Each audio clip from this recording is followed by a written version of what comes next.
Hello, good morning. Hi, good morning. Today we're going to talk about expat life versus digital nomad life. Today we're going to talk about how do you know whether you want to be an expat and go to a country and live in a country, or you want to be a digital nomad and bop around for a while. Um, my answers, my reasoning is probably going to surprise you. I talk to a lot of women on one-on-one calls, and I think more of them, more of you, more of us should be considering bopping around for a little bit. So we're going to talk about that today. All right. But first, if you're new here, welcome. My name is Stephanie Perry. I am a year-round house sitter.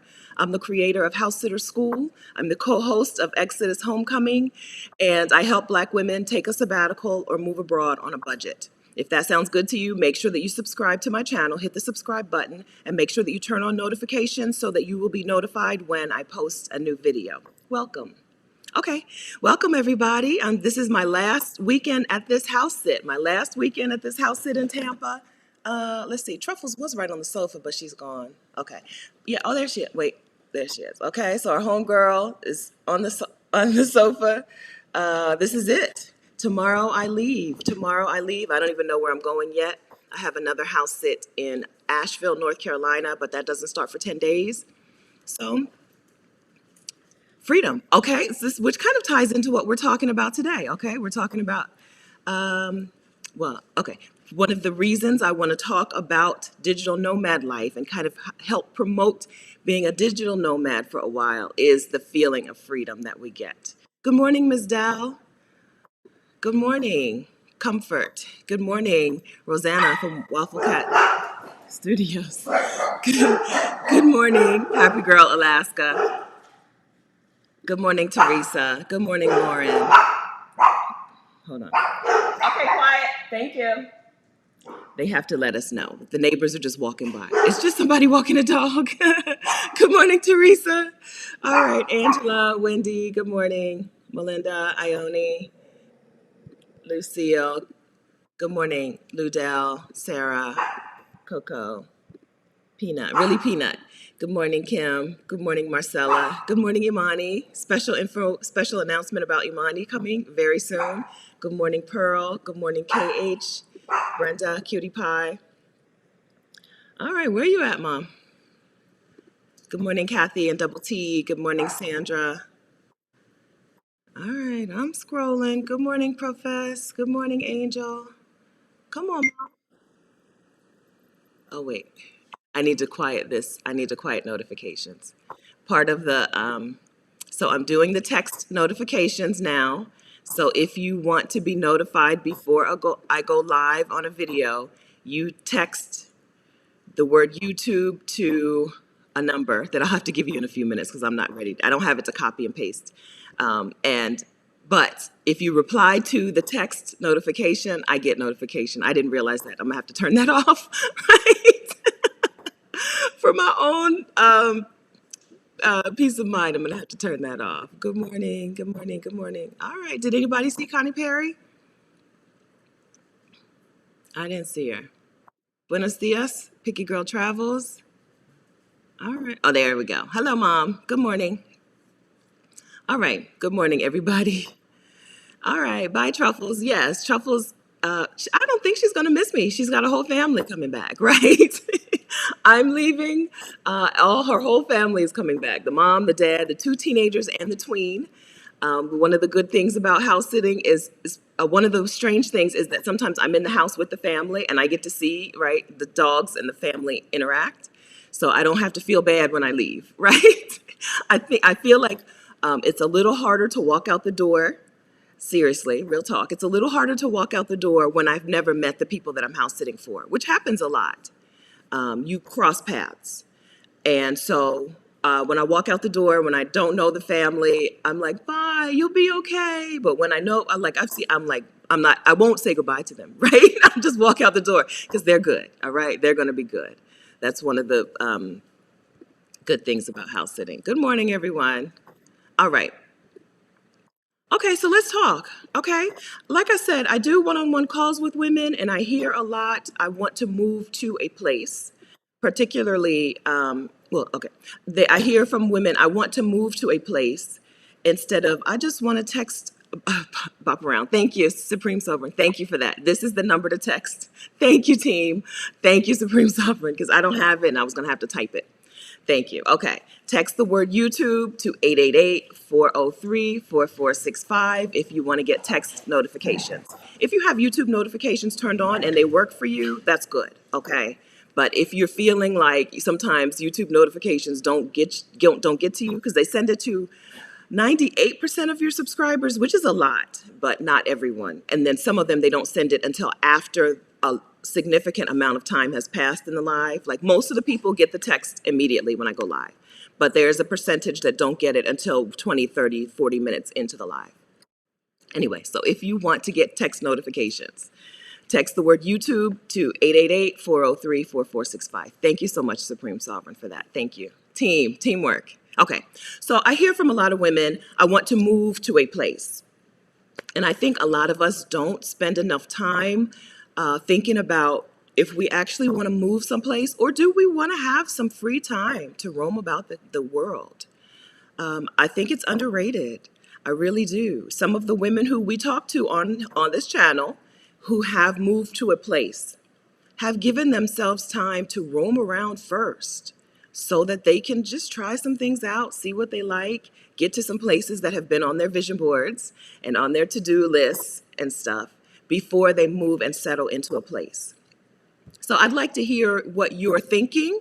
Have you already made a decision about whether you want to move someplace or whether you want to bop around? Okay. Have you made a decision and why?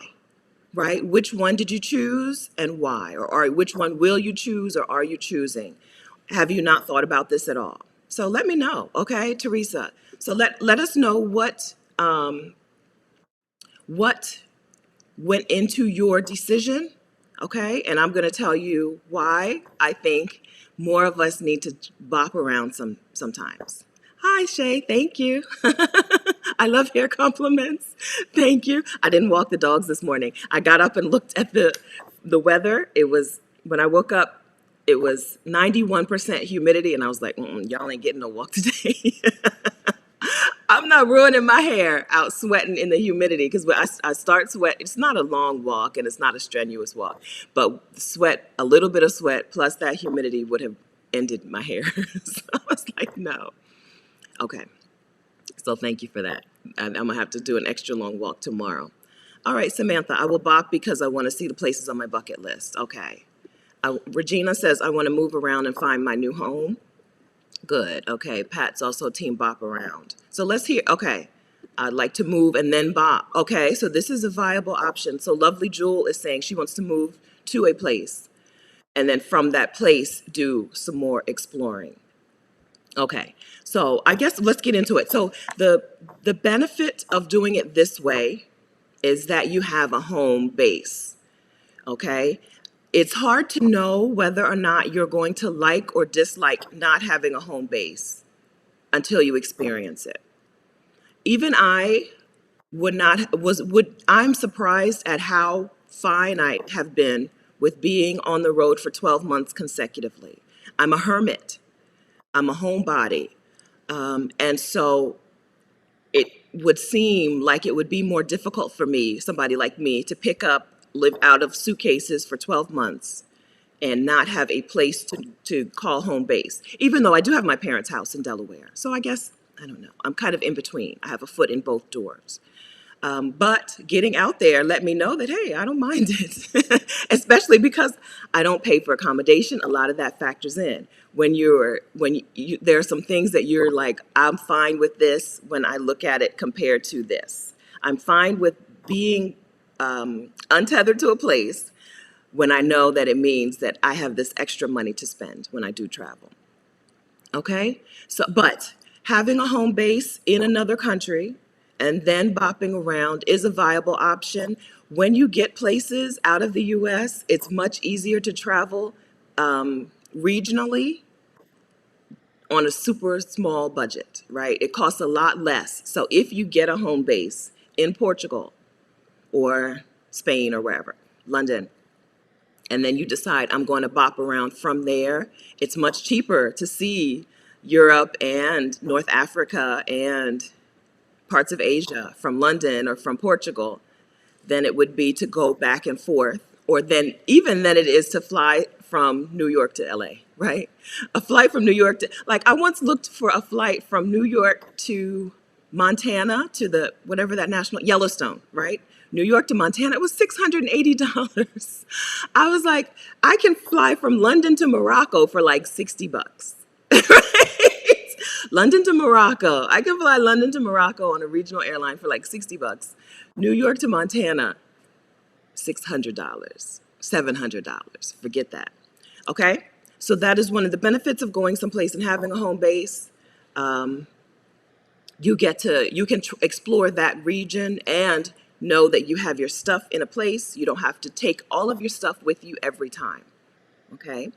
When you're traveling as a digital nomad, you got to repack everything and take it all with you every time you move to another place. I think what that teaches you, though, one of the benefits of being a digital nomad is that it teaches you what you do and don't need to take with you, right? How much of this do I not need to take with me? Okay. Hi, Rochelle. Thank you for that super chat. Two things. Okay, so first, I'm going to address your super chat. Second, I'm going to tell you where super chat money is going. On this channel, we give super chat money to Black women. I don't keep it. So I'm going to tell you where it's going, and I'm really excited to tell y'all that. Okay. Rochelle says, I'm new to your channel, and I love it. The more and more I watch your videos, I really want to leave it all behind and move somewhere, just not sure where. There are some wonderful videos on the internet on how to pick a destination. Just remember that nothing is cemented in. So you can pick a place, get there, and if you don't like it, you can pick up and go to the next place. So don't put a whole lot of pressure on where. Decide your priorities. Rashida, who is Sheeta's on the Loose, has a very helpful video on deciding where to go, picking your destinations. I'm sorry, I'm not going to be able to tell you the exact name of the video, but it's on choosing destinations. I have one too, but I feel like Rashida did a better job. Sheeta's on the Loose. Okay, youtube.com/Sheeta's on the Loose. youtube.com/Sheeta's on the Loose. Okay, so don't get too stressed out about the where. It ties in with what we're talking about. Don't get too stressed out about the where. Pick a place that you think you'll like and then get there and then see what happens. So go to youtube.com/Sheeta's on the Loose. You can, if you click on this, it'll open a new tab and open that video, and then that way when you're ready, when we're done here, you can watch that video, okay? Really helpful on picking a destination, but remember, we're free. We're free. You pick a place, you go there. If you don't like it, you pick up and you go to the next place. Okay? Now, today's super chat is going to one of the Vicarians. Today's super chat is going to Imani, who is here in the chat this morning. Good morning, Imani. Imani is a recent graduate of Community College of Baltimore County. Congratulations. Imani is what's called a non-traditional student. I think you're 26 or so. All right, that is important. That matters to me. I was also a non-traditional student at times. I started out as a traditional student and aged out into the non-traditional student path. Right, Imani went from working like retail and fast food to being a certified pharmacy technician to support herself through school. So she supported herself through school and has graduated from Community College of Baltimore County and is on her way to Brown University. Imani is on her way to the Ivy League, y'all. So congratulations. Imani plans to study, I believe, international relations, like pre-law. So we're super excited for you. We're really happy to see you living your dream, right? Putting focused effort towards living your dream. Congratulations to you, girl. And so super chat is going to Imani today. Imani has so thank you for that super chat, Gigi. I'll come back and answer your question, but that's going to Imani. Imani has a GoFundMe, all right, Brown University. I think a lot of her tuition is paid. I think she's covered for a lot of tuition, but she's got to get herself there, get herself set up. I think. I may be wrong about that because based on the fact that you're only asking for $7,000 on your GoFundMe, and I know $7,000 is not going to pay nobody's tuition at Brown University, I think that she's got some tuition coverage, right? Some scholarship dough in the mix. I'm excited for this.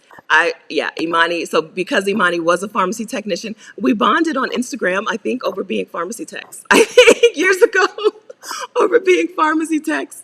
And now she's on her way to Brown University. Imani actually helps non-traditional students get into traditional programs, get into Ivy League schools. This is what she does. So she didn't just do it for herself. She's one of these black women who can't just do her thing for herself. She's also got to share it with other people.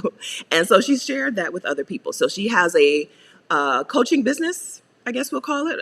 I think you call it a coaching business, helping non-traditional community college students get into the Ivy League. All right. So congratulations. I'm very excited. I have linked to her GoFundMe. Yes? Did I not? I'm sorry. I'm just talking. All this time, y'all could have been over there. Copy, paste. All right. So congratulations. I know you're seeing it in the chat, Imani. All right. We're very excited for this, for you. Okay. So you can click on this link to give to her GoFundMe directly, or the money that comes to me from Super Chat will go to her as well. Okay. YouTube does take a percentage. So if you want to give to her directly and make sure she gets it all, just click on the GoFundMe and give to her there. But if you're here and you don't want to click any links, fine. Give it to me here in the Super Chat and we will send it to her. Okay? I will send it to her. Okay? Yeah. So that's exciting. That's who Super Chat is going to today. All right? Yeah. Am I missing anything, Imani? Anything I need to say? Yeah, she's always here. She's always helpful, always giving helpful information. I hope that I hope that you get some time. I don't know. I guess school starts soon, but I hope that you get some downtime. I hope that you had some time this summer. I know she's been doing like food delivery for like a food, not like Uber Eats, but like a food delivery for hungry people in her community this summer. So I don't think you've had a lot of downtime to rest. But I hope you build some downtime into your schedule. I'm always gonna, no matter what you're doing, I'm always gonna say, I hope that you're taking time to rest, and also like to reflect, to take some time to appreciate what you're doing, what you have done so far. I hope. Okay. All right. So Marcella Hudson, thank you so much for that super chat. Ione Bell, thank you so much for that super chat. Abba Ifioma, thank you so much for that super chat. Okay, Imani, we encourage you. We are so excited for you, and we can't wait to see you continue to thrive. All right?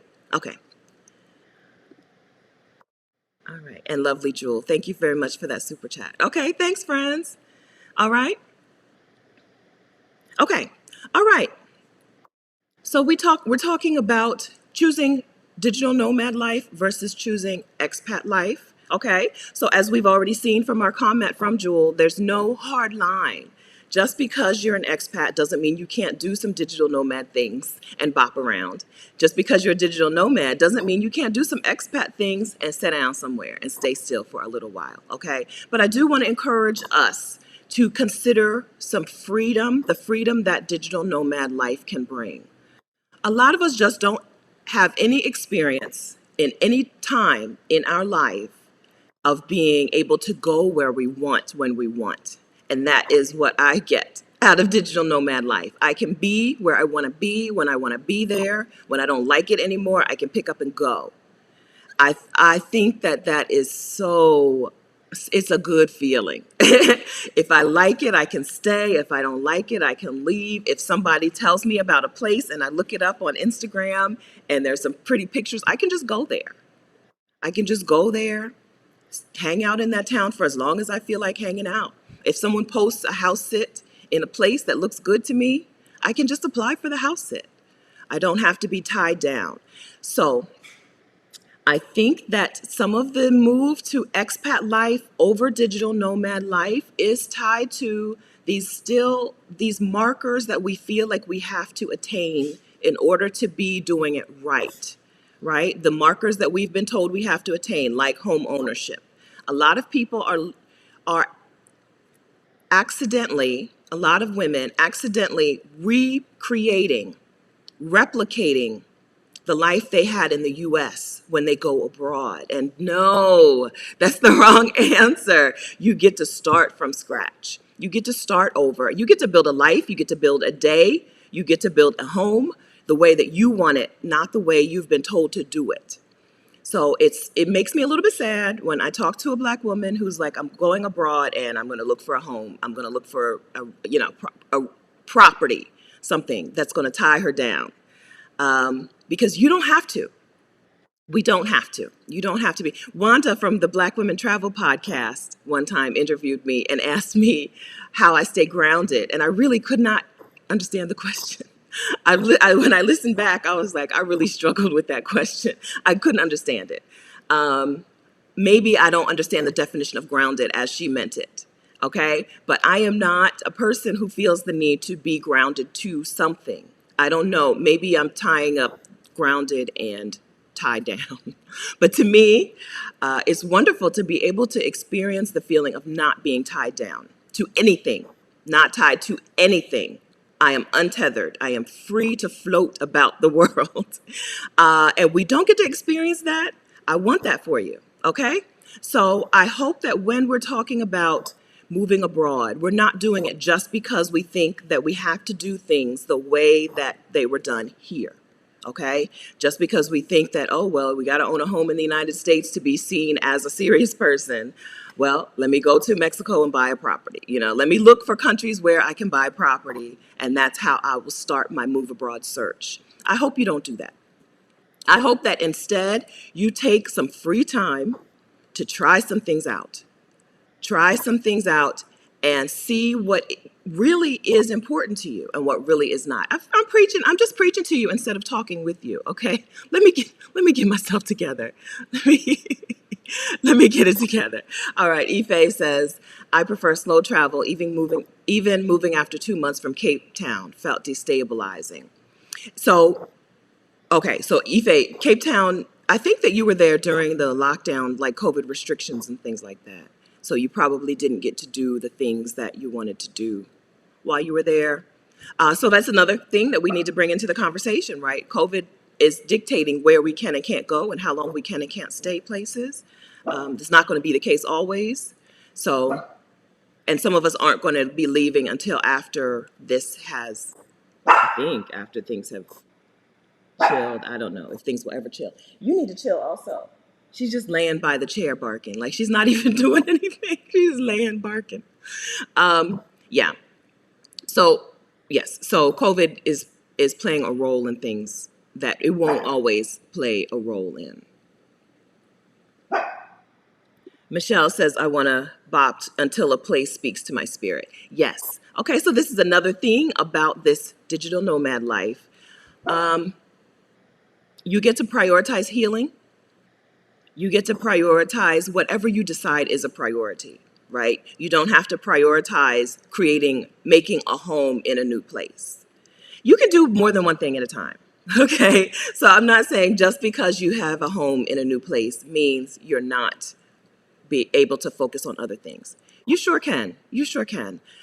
But, like, do less. Do less. I'm team do as little as possible. If you want some time to focus on healing, if you want some time to focus on a particular thing, then don't spend that time focusing on creating a home in a new place and becoming an expat in a new place, getting residency and all of those things. If you've never experienced digital nomad life, I want you to experience it. If you've never, so digital nomad life may not be the best term because some of y'all don't need to work, right? Some of y'all can go and not have to work. So you're not even, digital nomad is not even a good term for you, but kind of nomadic. So we'll just say nomadic life. If you've never had the chance to experience it, I hope that you do. Because the idea of leaving things here and then going to a new place and then just replicating that, no, you're cutting yourself off from some of the many, many benefits that you would have enjoyed if you had just let yourself stay free. Alicia, good morning. I plan to explore a few places at length that are on my list, but I'm pretty sold on Mexico City, Guadalajara, or Lisbon. I want to spend a few weeks in each place before moving. Good. So we've talked to women who have moved to a place without ever visiting the place. It's done, okay? So if your circumstances dictate that you're going to have to just do it that way, just do it that way, okay? But if you have the freedom to visit some places, check some places out, do it. We just talked 2 weeks ago to Kathy Hampton, who checked out 2 different towns in Mexico to see how much she liked them. She visited Mexico City and Oaxaca this time, and I think she's going to do another recon trip, another scouting trip sometime soon. Yeah, so take some time and check out some places to see, you know, do you really want to spend a lot of time in this next place? Lauren says, a home base is an extra burden to me. I want to feel free, then maybe settle after a few years of hopping around. This is exactly my thought on this, Lauren. Yeah, so I haven't had a place that I would call, I haven't stayed in one place for more than 3 or 4 months since 2015, except for I did spend 6 months at my mom and dad's house. Okay, so let's say I haven't stayed more than 6 months in a place since 2015. At some point, I will want to sit down somewhere and stay, but that hasn't happened yet. But I do go back to repeat places, right? If I like a place, I go back. I spend a lot of time in Mexico on purpose because I like it there. Yes. Okay, so that feeling of freedom, I hope that you have a plan to get started sometime soon. Ms. J. Jontel, I would like my home base to be abroad. It's easier, I think. Well, it depends on where you want to move around. But I think it's easier to have your home base be abroad if you're looking to do a bunch of bopping around in certain regions, right? If you want to see Asia and you live on the East Coast of the U.S., it's going to be difficult, right? Get yourself a home base someplace closer. So that's good. That's good. Again, the idea of the home base is sometimes a safety net, a safety blanket, a security blanket that you may not need, right? A security blanket that you may not need because you've never experienced this before, okay? I think that's all I have to say, right? Right? Like, so 10, it's only 10:28, but that's all I have to say. The idea of the home base, the idea of taking what you have in the US and replicating that in another country, okay? That's what we know, right? And it's easiest to repeat what we know, but it may not be what you want if you have choices and the freedom to try out other things, at least for a while, right? A lot of women who you see who are expats have had time to bop around for a while, okay? So that doesn't mean you need to go from living in the US to living in this country, in this city, and having a home and being solidly rooted in that new place. Okay? That's what I'm saying, okay? I hope that we take advantage of the freedom that we have. We have a lot of different reasons that this works out for us. Working online, right? Being able to make money from a laptop means that you can be free to go to a lot of different places. You just need to make sure they have good internet and good, reliable electricity, and that place may be a wonderful place for you to work from. So you don't have to be tied to one place for that reason. Also, we have good, we have the U.S. passport. Most of us are from the U.S. or Canada or the U.K. We have that strong passport that means we can go places without too much forethought. In a lot of the world, well, not during COVID times, okay, but in a lot of the world, we can just fly into a place and they will welcome us in, right? We don't have to do any prep work. No mailing off your passport to apply for a visa. No sending bank statements and all of this stuff to just for them to say whether or not you can come to the country or not, right? You have passport privilege, flex it, right? I worked for a bank years ago, MBNA, and they had a sign in the employee going into the cafeteria that said, "Be quick to take advantage of an advantage." Right? I don't know. I don't know why. I don't know. It didn't make sense for the situation, but whatever. But yeah, flex your privilege. If you have passport privilege, utilize it, right? Utilize it.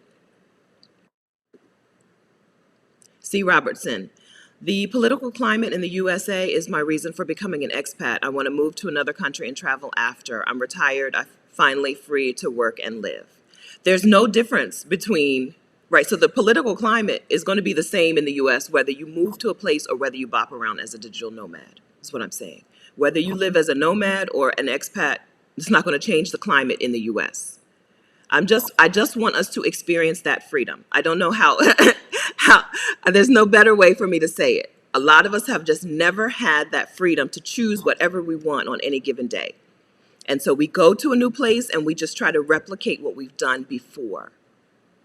This is right. That's all I'm saying. I want you to try some new stuff. You really don't know. So I talked to Asia, so Rashida and I interviewed Asia for Exodus Summit in 2020. Is that where we talked to her? Yes. In the Exodus Summit 2020, we interviewed Asia, who moved with her son to Guanajuato, Mexico at the time. They're now in another town in Mexico. And we were talking specifically about moving abroad with your child or becoming a digital nomad with your child. And we were talking about how she schooled or did not school her son, right? And you can see in the interview, all I could wrap my head around was he's got to be in a desk from 8 to 3 doing school stuff Monday through Friday. Right? I could not wrap my head around the fact that she was leaving this country and she was leaving that system behind. And then one point in the interview, and I'm like, well, because there are states where you can enroll in the online K through 12 program and then just be wherever you want in the world and repeat their curriculum for your child who is K through 12. And some states even give you a laptop. I think the state of Colorado, they give you the laptop and everything. And so I could not understand what was happening, right? And then she said, we did not leave the United States and we did not leave his school to just repeat the way things were done at his school, okay? We're doing things a different way. We're doing a different type of schooling. And you can see in the interview where I'm like, oh, okay, right? So this is the same conversation that we're having about moving abroad, right? You're not leaving the U.S. and the expectations on you and the hoops that you have to jump through as a Black woman to be seen as worthy of whatever, respectable, right? We're not leaving that system to just go and repeat it somewhere else by buying a house and sitting in one place, okay? You can rebuild from the ground. You can redetermine what parts of your life are important, what parts of your life you don't like, and you don't want to repeat, you don't care for, okay? That's what I'm saying, okay? So I understand when you're saying, I want to go to this place and then set up a home base and then move.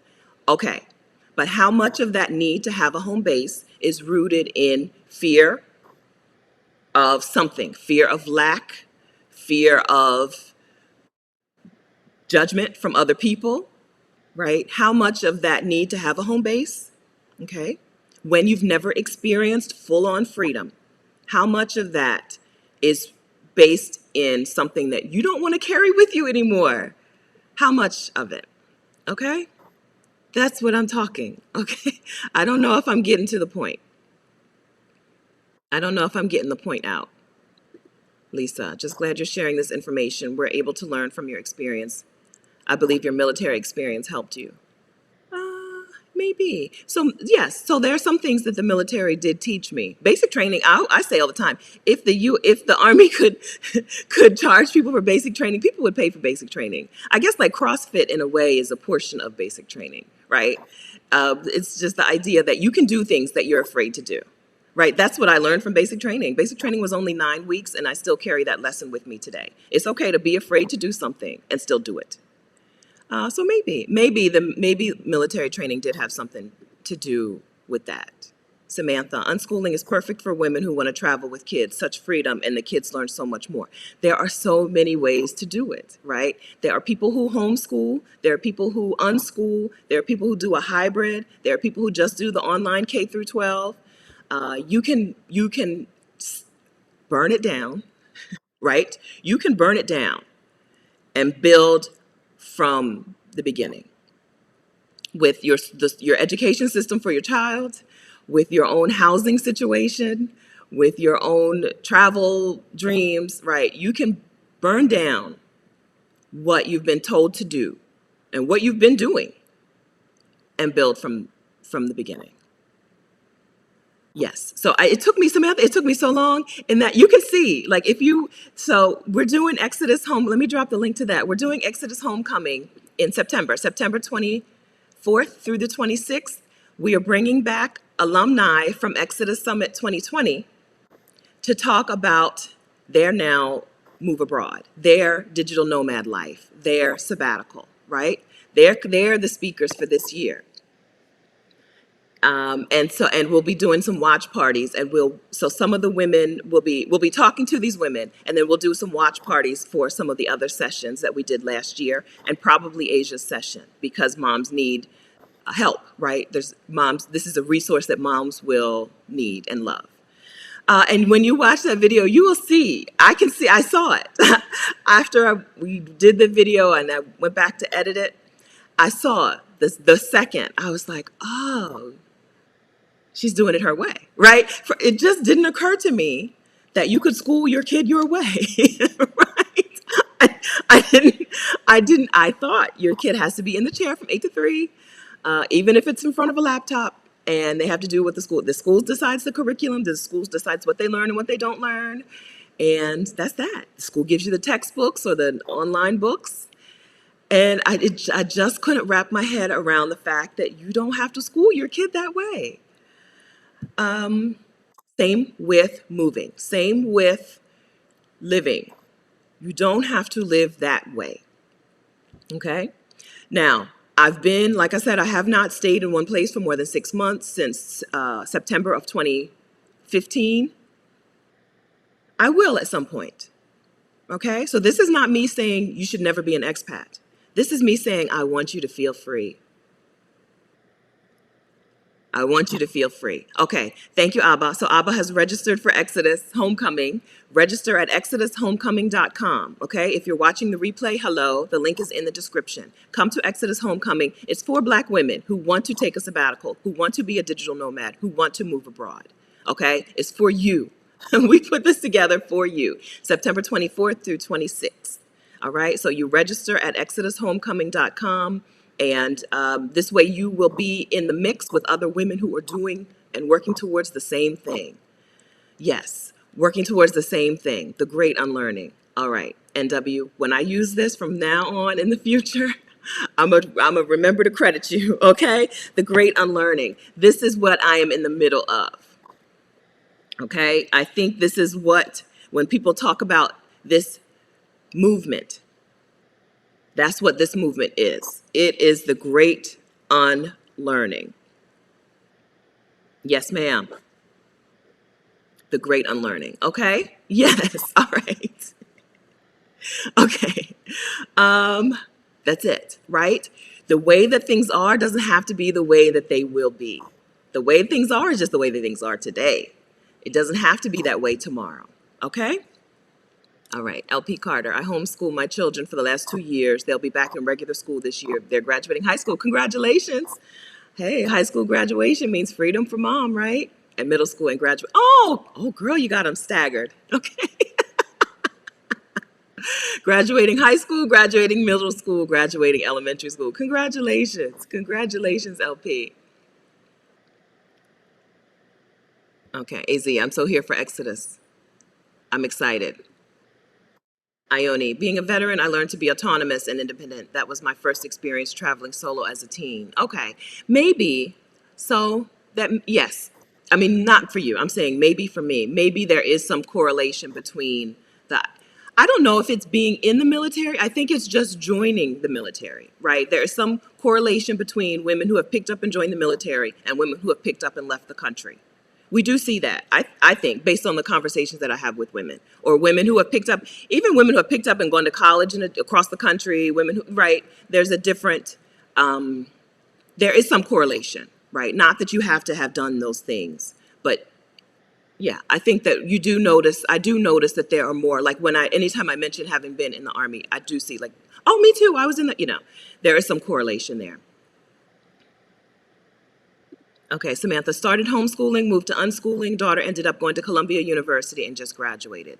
Yes, all right, so just because we're told that this is the way, that it has to be either school or at the most, maybe online school, for your kid to work out.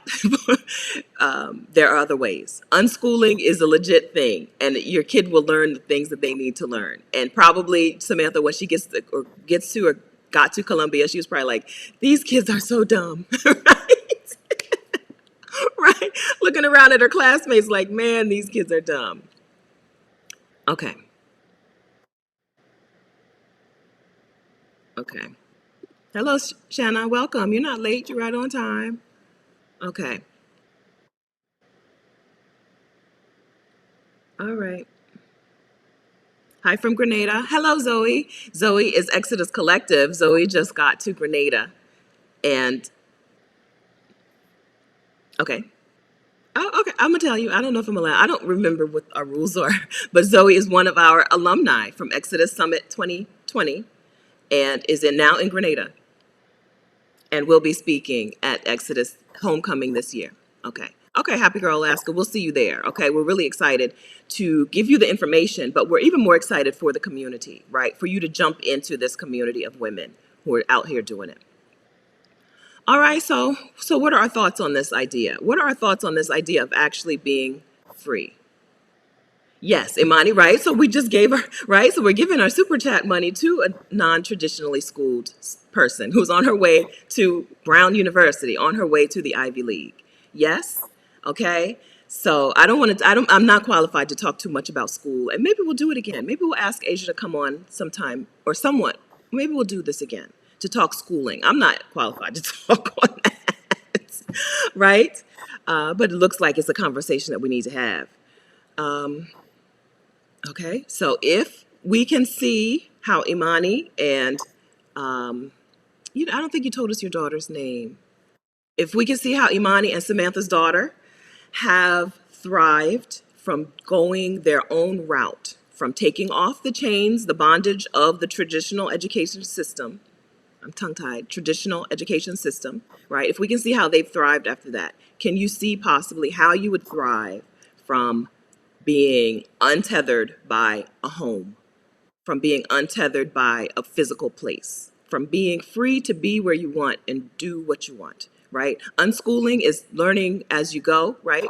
This little bit that I know, unschooling is learning as you go. Same thing with nomad life, right? Taking things as they come, picking it up and putting it down as you see fit. All right, so passport questions. I heard the same thing. Angela says she heard this 18-week turnaround for U.S. passports right now. I heard the same thing. It's been a long time since I did my renewal. I did a renewal in the winter, but I've heard that it's much longer. Yeah, Lorraine's saying the same thing. So if you need to apply for the passport, you need to get your passport applications in today, right? Like not literally today, but today. Get your I assume that this is because someone in the chat is saying that they need to apply for their passport. Yeah. Okay. And D Watts says, I got my passport back this week. I sent it in for renewal in April. Yeah. All right. Okay. Any questions? Any concerns? I don't know. Nobody's feeling this conversation. We had some great guests, and I guess it's like, who cares what you have to say? Bring on another guest. Okay. We have a good guest coming next week. All right. Unschooling, from what my understanding is, unschooling is having no set curriculum, right? You you decide as you go what you're going to learn, what the kid is going to learn and study, and how they're going to learn, right? You see people in the grocery store and the kids are like calculating the bill and stuff. That's their school for the day. That's their lesson for the day. I don't know. That's the best that I can define it.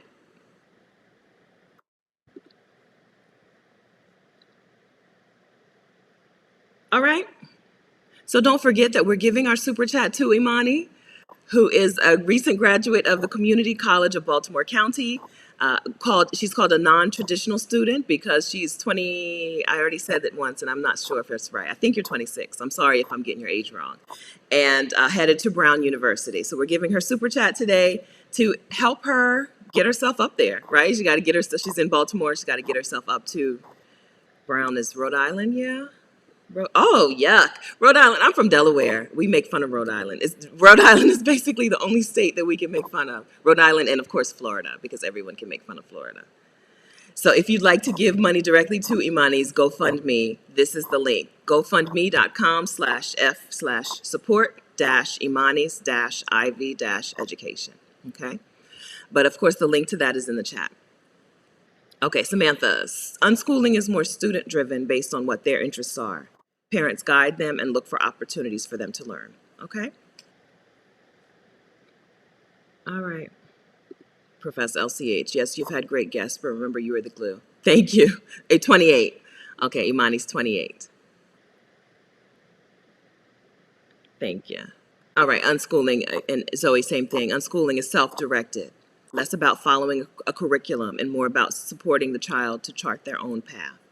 Yes, right? It's free-spirited education, right? People call me a free spirit. When they don't want to call me flighty, they would refer to me as a free spirit. This is the education format this is more of a free-form education system. Happy Girl Alaska. Are there digital nomad community recommendations?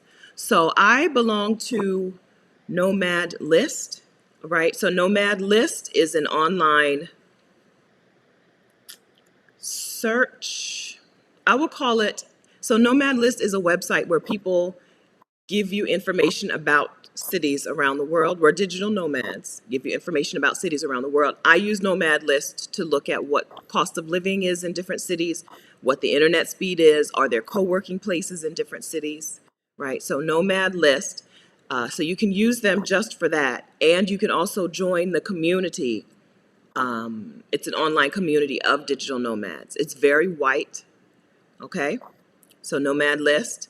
Of course, Black Women Digital Nomad Entrepreneurs is Wanda Duncan's Facebook group.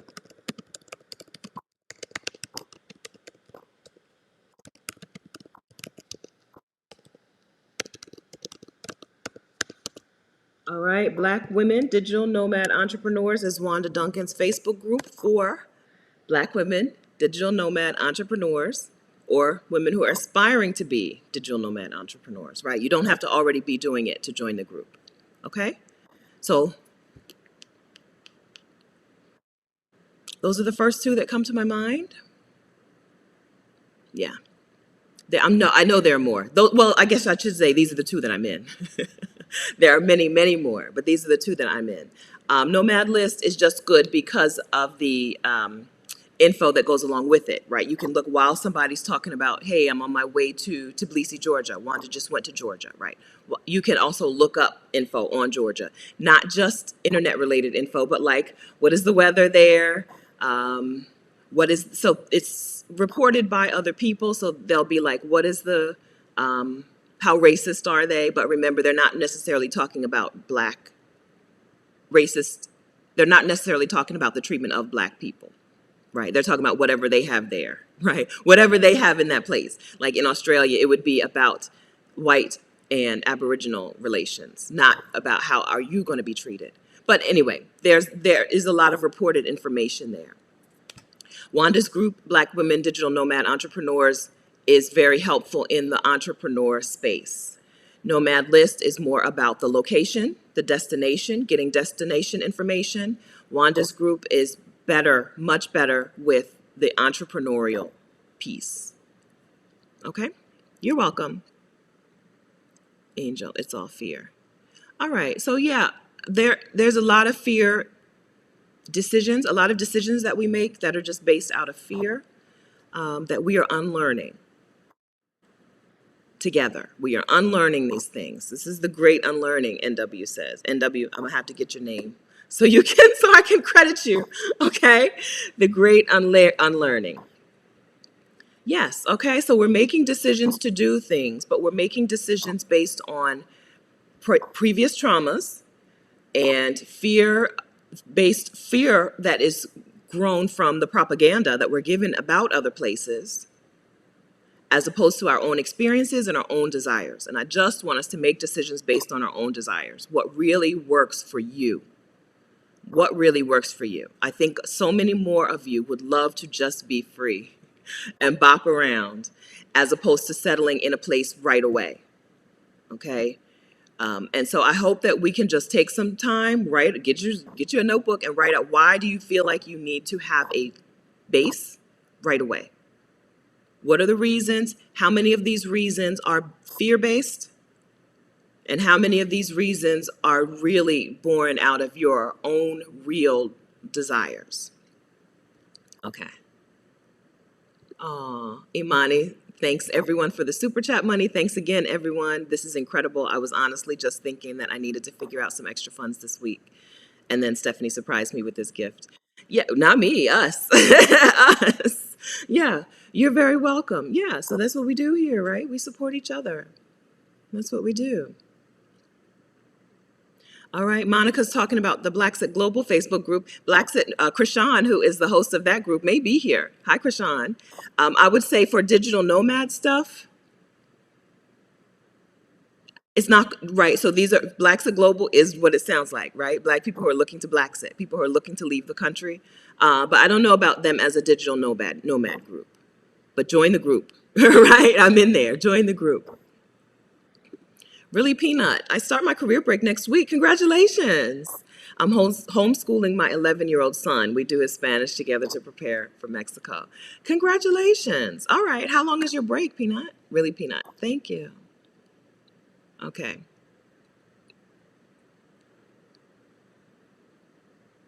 We're doing a meetup in Turkey, April 2022. Easter weekend in Turkey, April 2022. We're doing a meetup. Yes, Antalya, Turkey. Okay, Antalya, Turkey, which is a beach, like a resort town. Yes. I don't have anything planned till then. I don't have anything planned. The COVID told me not to do any kind of meetups here. But yes, Antalya, Turkey 2020.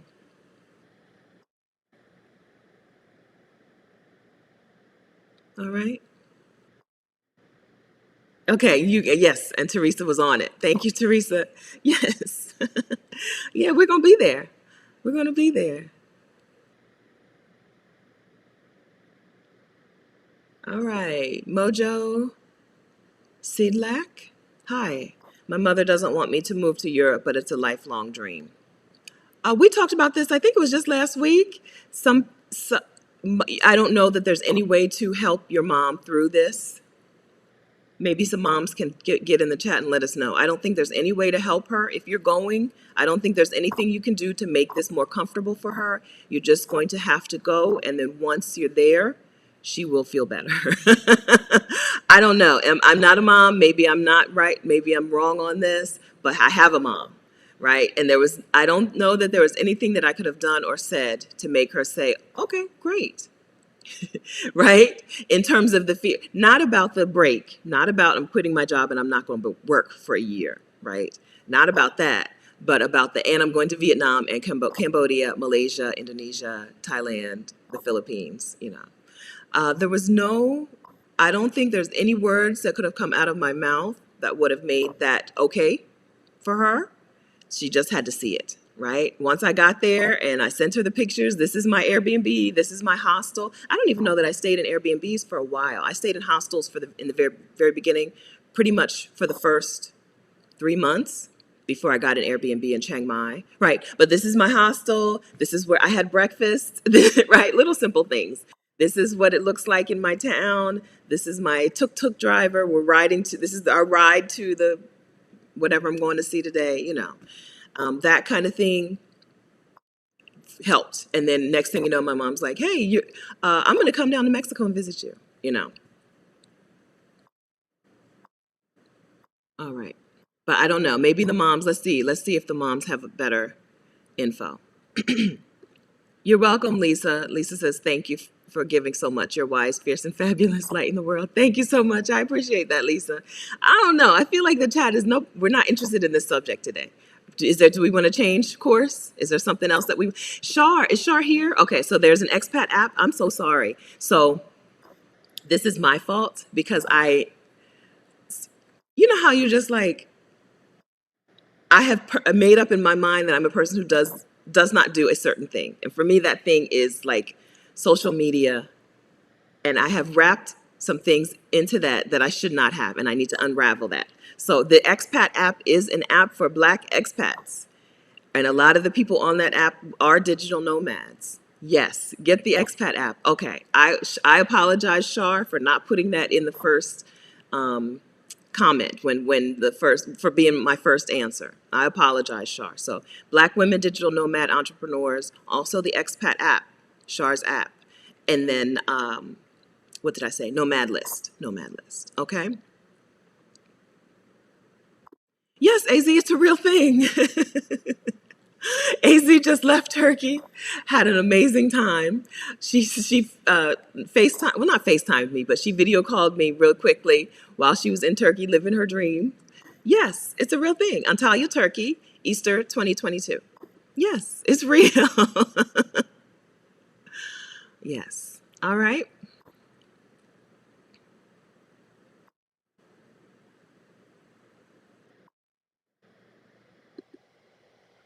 Double T. People are so fearful despite all that happened in 2022 and continues in 2021, 2020 and 2021.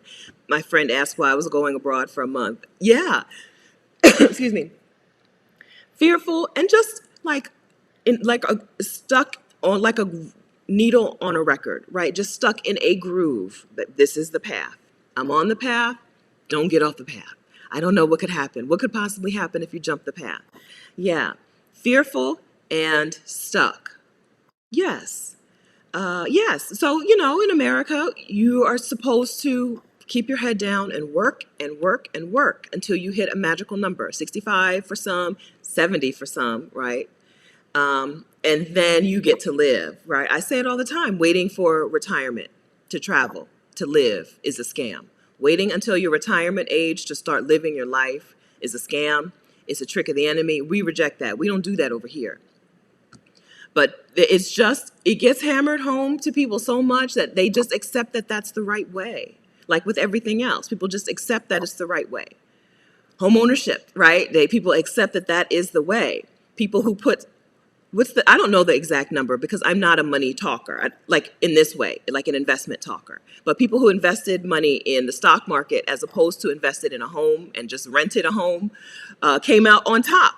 But we're told that for the last 20 or 30 years, people in the stock market who rented a home came out on top. But we're told home ownership is the way. We're told traditional education is the way. We're told and then when you decide that we're told working for a company, no matter how well they treat you or how poorly they treat you, that is the way. And when you jump track, you have to give yourself a community of people who are on that path, who have jumped the track with you. You really do. Because it's just going to be a losing battle if you're trying to explain it to people who just aren't ready. They're not going to get it. They're not going to get it. We need community. Like I don't pass, no video passes of mine without me telling you to join some community or other. So I appreciate the question on where can you find community of Black digital nomads, because we need that. It's a difference maker. It's not organized. Yes. The Turkey meetup is literally a meetup. It's not an organized trip. Okay. One day, one day, maybe at least I'll have like a restaurant or the name of a place where we're going to actually sit down and meet. But this is not an organized trip. Don't text me. Don't email me about Turkey. I got an email. I'm sorry. I don't remember who it was from. I got an email from someone giving me travel agent info. I'm like, thank you, but I don't want it. Thank you, but I don't want that, okay? I'll be in Turkey, Easter of 2022, COVID willing, right? And if you would like to hang out with me, be in Antalya, Turkey. That's as organized as it's going to get. Like, not kidding, not kidding. If you need organized stuff, then some of you get together and organize your trip together. You can do that. Oh, you could do that, yeah. Okay, so if you know somebody in the group, here on in the chat, and you're like, oh, but let's at least plan our stuff together so that we know that we'll be there together. Do that, okay? But I'm just going to, me and my mom, and maybe my dad, 50% my dad. I think he's 50-50 on it. It depends on how long my mom stays. Me and my dad and my mom will just be somewhere in Turkey, and we'll be like, okay, we're here. let's let's meet at this restaurant or this like hotel pool. I envision us just like chilling by a pool in a hotel. I don't know. It's gonna be really relaxed. Okay, this is not a trip. This is a meetup. All right. Okay, good. Please come. Okay, please come. I can't tell you enough how good it is to see alumni from last year out living their travel dreams. Okay, Rashida and I we have a list. We have a mental list, and actually we have a physical list, some partial physical list of people who attended Exodus Summit in 2020, for whom the idea was, like oh, that would be nice, right? Who are now doing it, who are now abroad, who are now digital nomads, who are now expats, who are now on sabbatical or who have taken a sabbatical, and even we have some who have taken a sabbatical and have already returned, right? Yeah. So, right? It's okay. So sign up for Exodus Homecoming. Okay, thank you. ExodusHomecoming.com. Thank you. Yes, I do know that Turkey. So, AZ just returned from Turkey. Yes. So this is all contingent upon life, life stuff. Okay, this is all contingent upon life stuff, as you know, right? There are many, many possible things that could go wrong that would mean that we won't be in Turkey Easter 2022. Okay. Yes. Really, Peanut. Okay, good. My break is until the fund runs out. Great. Ditto. I did the exact same. I had the exact same route, but I kind of knew. I kind of knew that mine was going to be 12 months, and it lasted me exactly 12 months. I left September 15th. I so one date was September 15th and one was September 21st. I think I left on the 15th and I returned on the 21st of the next year with 30 something, $36, right? So I nailed the timing. All right, wonderful. I'm glad to see it. I love to see it. Okay, AZ will be in Antalya at the end of this month. She's going back. Someone set up a Facebook group. I think that you are somebody. You are somebody, AZ. Yeah, so Sharon, can anyone, I assume you're asking not a Black woman?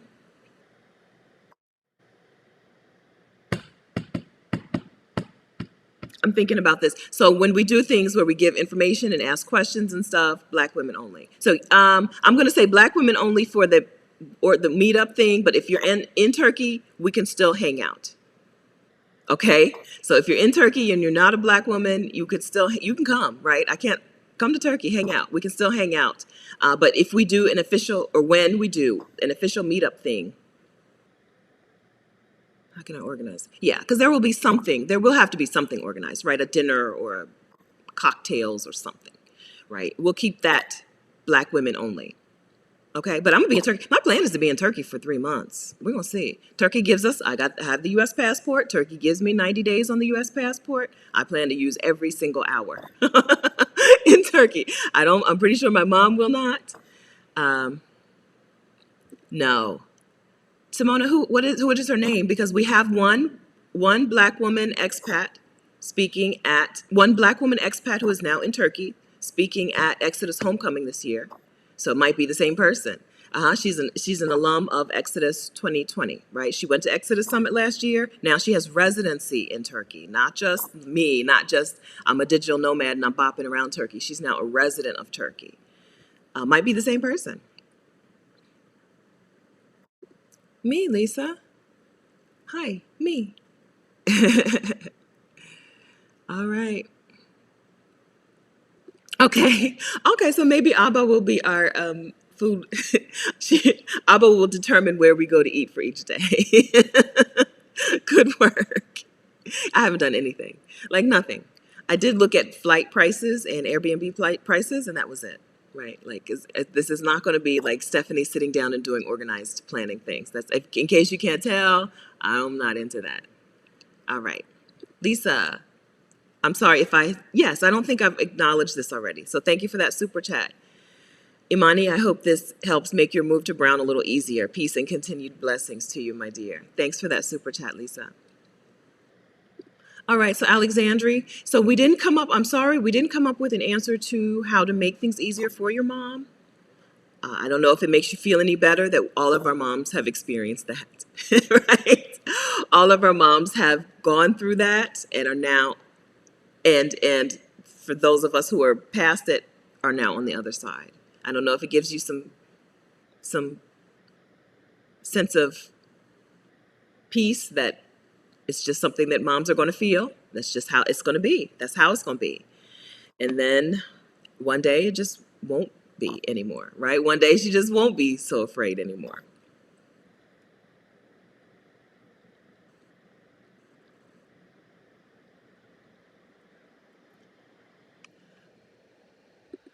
Y'all really want me to do like official things? Oh, so later, nothing's going to happen before like December. So later we'll do some kind of something just so that you can get info, right? Like, you might want to know once I book where I'm going to be staying in Antalya, right? You might want to know where I'm going to be. So I'll do something later, but not, I ain't ready for that now. Okay. But yeah, yes. So we'll do something just to make sure that it's not like, well, I was here and I didn't, now the weekend is over and I never saw y'all. Okay. That's not what we want. So yes, we'll do something, but not today. I'm not ready. I'm not organized. Okay. Yeah. Angela says the same. Your mom will get on board even if it takes her a little longer. Yeah. Truth Seeker Official, hi. What do you think about taking a bus to Central Mexico? I'm not vaccinated and I'm concerned about vaccine passports. A bus from the U.S. to Central Mexico?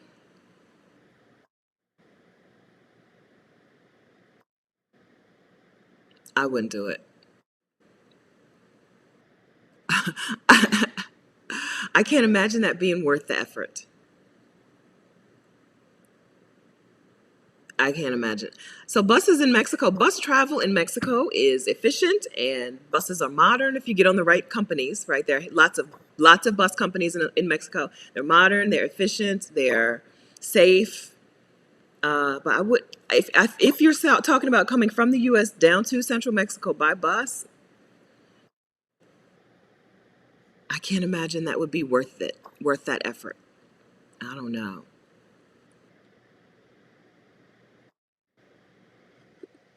I'm trying to think. I'm thinking about it. Like, how long would I want to be on a bus for?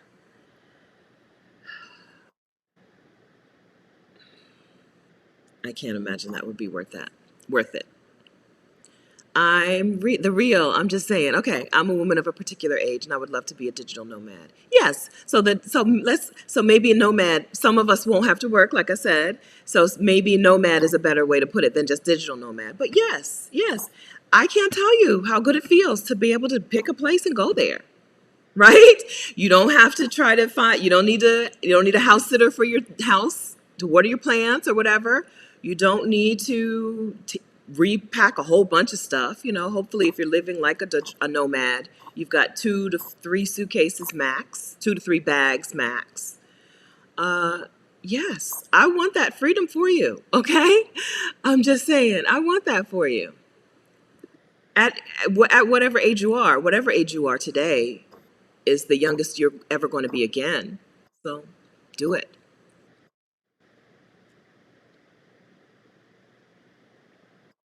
Is there a simple computer?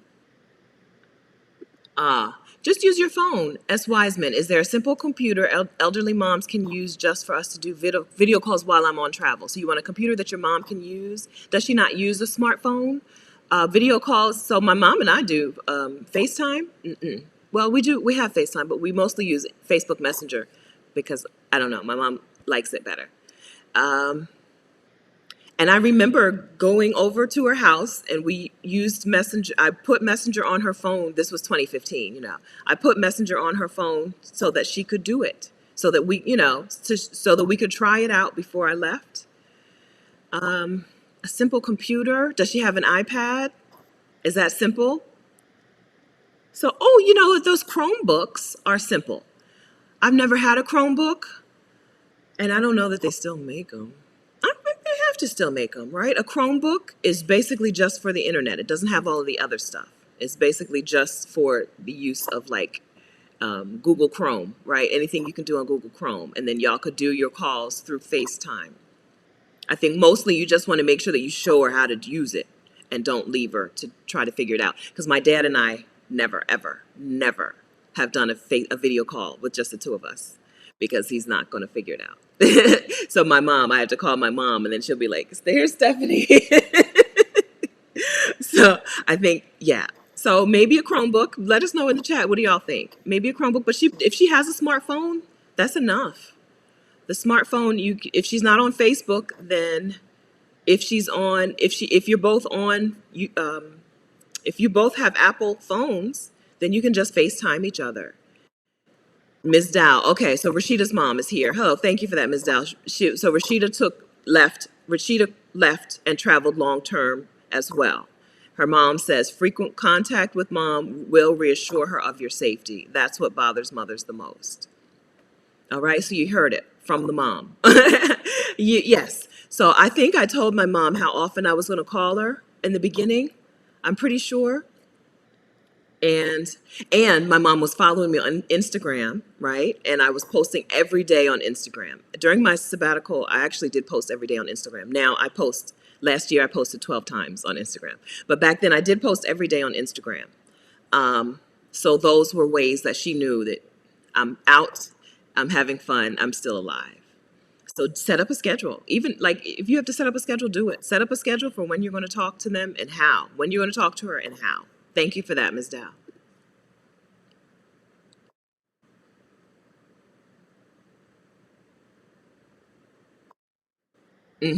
Okay, we're not planning to come back. Good. All right, as long as the money lasts. Okay, does that mean? All right, I want to be in your business. Does that mean that you work remotely or that you're not? Because I thought you said sabbatical. So you're taking a career break and not working, but not coming back. I love to see it. Yes, kind of. I kind of did that. I took a career break. I did come back briefly, but then I left again. Okay, yeah. So yeah, let's see if anybody else had any better suggestions about how to commute. Oh gosh, I didn't realize I was this far behind in the chat.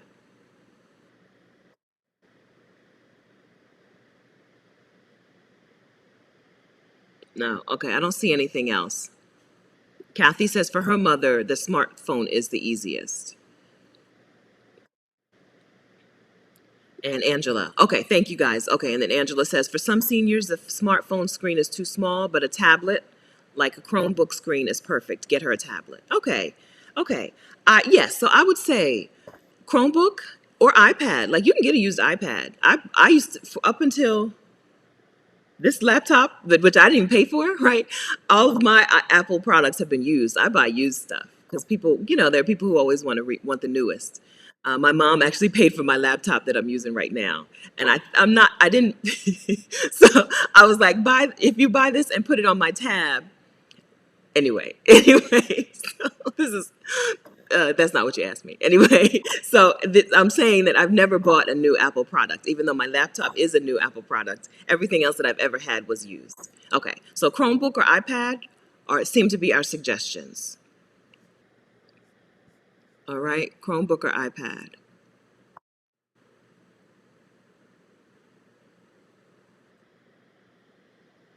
Oh, Life Tapestry will be in Georgia when we're in Turkey. Come on over. Come for the weekend. Come over. So what's going on? Are you doing some sabbatical time in Georgia or do you live in Georgia? Let us know. Georgia is a country that Black people seem to love. They're having some problems now. Well, who ain't having problems? But it's a place that Black people who have visited love. All right.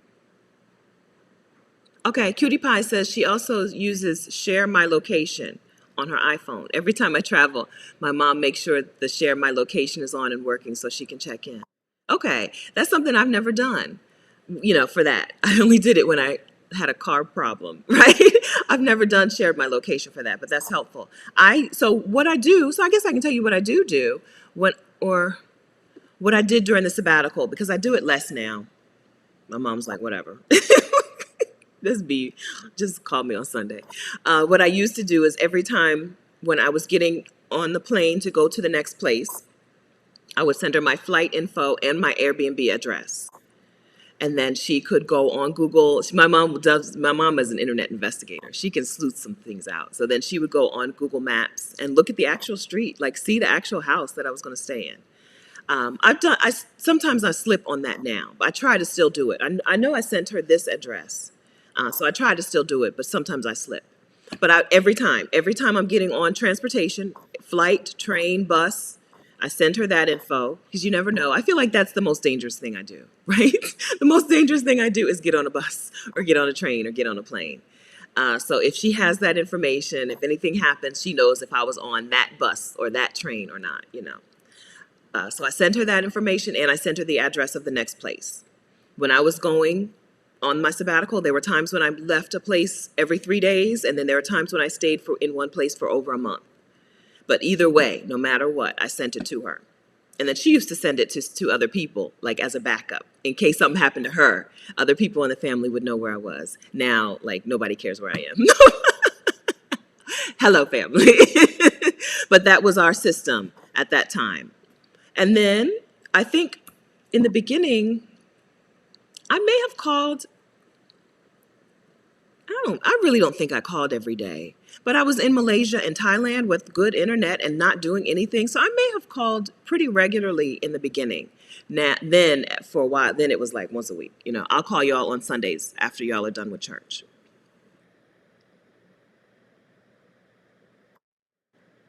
All right, Life Tapestry. Did you answer about what's going on with you while you're in or will be in Georgia? Okay. Welcome, JG. Welcome. Don't watch them all. They're long. Go to bed. Don't be staying up all night watching videos.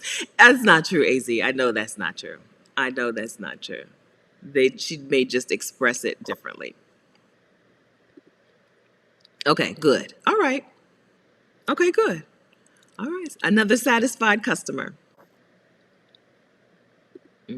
Lisa Sims. Keeping her in the know about your safety is important. Yes. Okay. Okay. So I'm going to put this on the screen. Okay. So y'all, if you want to connect. Then I'm going to take it off the screen. Marie, I don't know, girl. You may be overrun. I hope you like notifications. Okay. I hope you like notifications.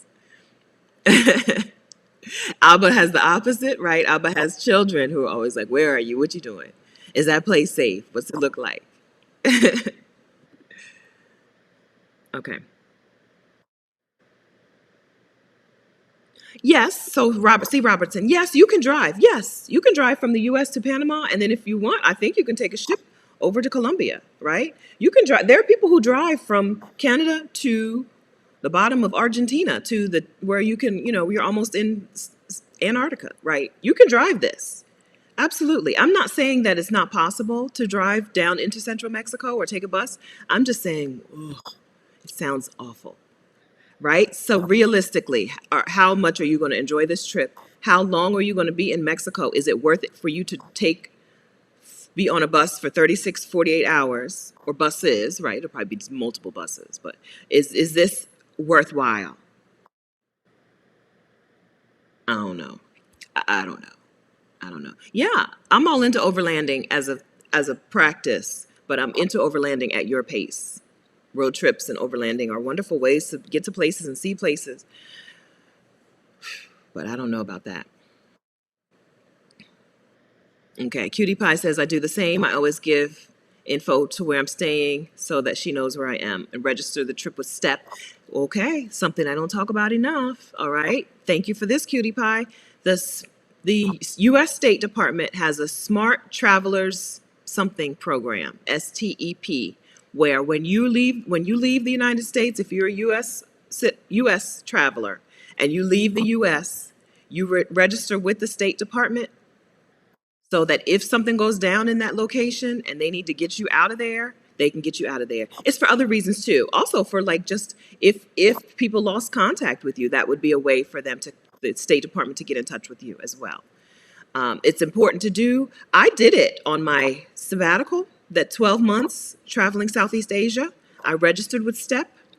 I visited 12 countries, so I probably didn't do it every time, but I did it most of the time. But it's been a long time. When I go to Mexico, I should still do that. So that's good. Cutie Pie. It's the Smart Travelers Something Program, STEP, through the U.S. State Department. If you Google U.S. State Department STEP, you'll get there.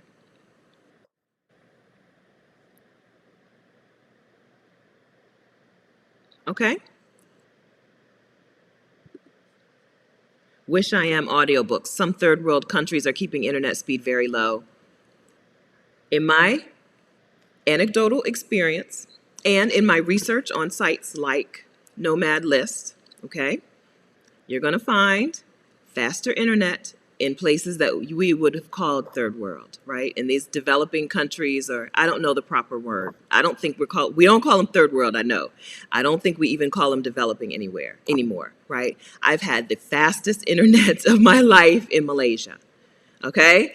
I don't know that, okay. Vietnam, right? In Vietnam, there's Wi-Fi in the city, just free Wi-Fi in the city, right? You just go to Hue, right? Hue used to be the capital. It's like the ancient town, right? Just free Wi-Fi, just walking around. So propaganda, okay? Don't fall for the propaganda. So yes, there are countries where the internet speed is terrible, but I would guess if you live in Atlanta, if you live in Atlanta, I would guess your internet speed is worse than if you were in what somebody would call a third world country. Y'all have fourth world countries internet speed. Uh-huh. And then again, it varies by city. So I've been in Mexico. I've been in Guadalajara, Mexico. I've had the fastest internet I've ever tested, right? Speedtest.net, the thing went off the meter, right? And then in what's it called? The place that I went, La Paz, Mexico. Oh my gosh. The internet, it seemed like the internet was powered by like a man on a bicycle, just like trying to pedal to give it juice, right? So it varies by city, but also there are countries who are dedicated to giving there are countries who don't see internet speed as so much of a commodity. Here in the US, internet speed is tied to money, right? And we don't feel like everyone is entitled to good internet. In the US, we don't think everyone is entitled to health care. So we definitely don't think everyone is entitled to good internet. But there are countries that do, right? And then there are what we would call first world countries like Australia who have pathetic, pitiful, slow internet. Australia's internet was terrible. Now, I was there in 2016. Things may have changed, but their internet was the pits. And this is a rich country. Australia is a country where people get a basic living allowance. Kids do. I don't know if adults do, but the kids get money. Like the U.S. has recently started doing. Kids get a basic living allowance. They're a rich country. They got the money. And the internet is the worst. In Australia, you're not going into a cafe to work. No. Because even if they do give you free Wi-Fi, they will give you like 10 megabytes of Wi-Fi, right? You can watch like 4 minutes of a YouTube video for free, right? So I don't believe that. Look, this is why we have tools out there. This is why we have groups for digital nomads. Look this stuff up and look it up for yourself. Yes, I use Nomad List. It's not free anymore. It used to be free just to research things. Now you have to pay. The Earth Awaits is another great resource. These resources are in our Work From Anywhere toolkit. Okay, so get your Work From Anywhere toolkit. I'm gonna drop the link to that here so that you can do this. Do this research for yourself. Don't believe that. Don't believe that slow internet thing. No. if you live in Atlanta, I guarantee the rest of the world has faster internet than you. Like I can't imagine you going anywhere in the world. If you can work online from Atlanta, you can work from anywhere. Oh my gosh, it's the worst. It's the worst. Parts of New York City, also the worst. Okay, so get your Work From Anywhere toolkit. We have the resources that we use to find out what is the internet speed in this place I want to go to. It's an important question for those of us who have to do online things. Okay. Yes. They're in the Work from Anywhere toolkit. Yes. I appreciate Nomad List for that resource. That's how I started. That's how learned about Nomad List, and then I continued when they formed the community.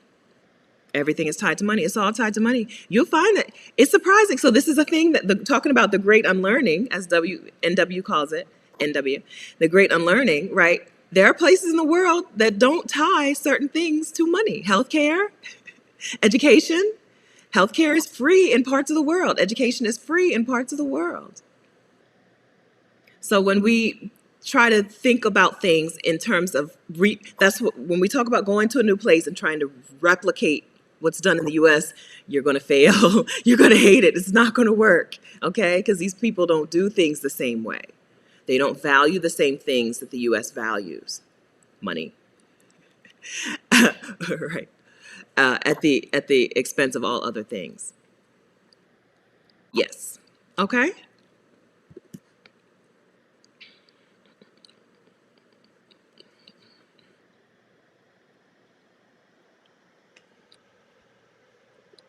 It's bad, Teresa. It's bad, girl.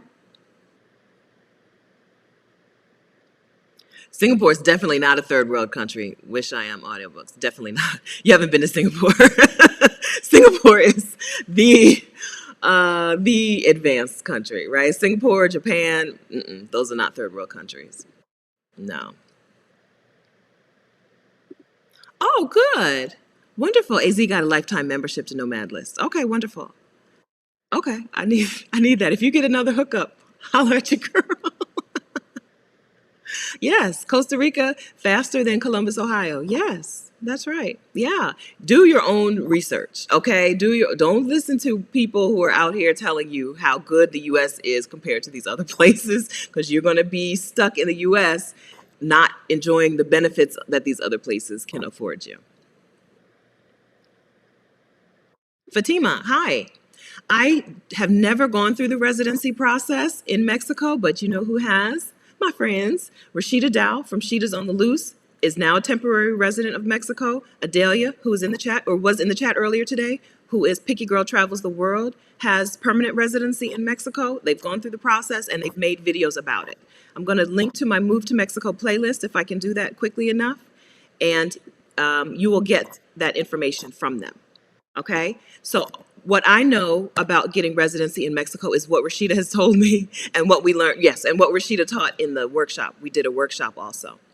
Um, um, but it's so because you get 6 months on a tourist visa, I just go for 6 months and then leave and then go back. With Mexico, you don't have to leave for any period of time to get reset through the 6 month, to get a reset on that 6 month clock. As a person who is not ready to put down any roots anywhere, the tourist visa works for me. If I had a home, an apartment, a place in Mexico, I would want residency in Mexico. I wouldn't want to have to rely on a border patrol agent to give me another 6 months and let me back in the country, right? So I would get residency then if I had something in Mexico to go back to, right? Or any country. Once you have things to go back to in that country, you need to work on residency in that country, or before you get roots in a country, get residency.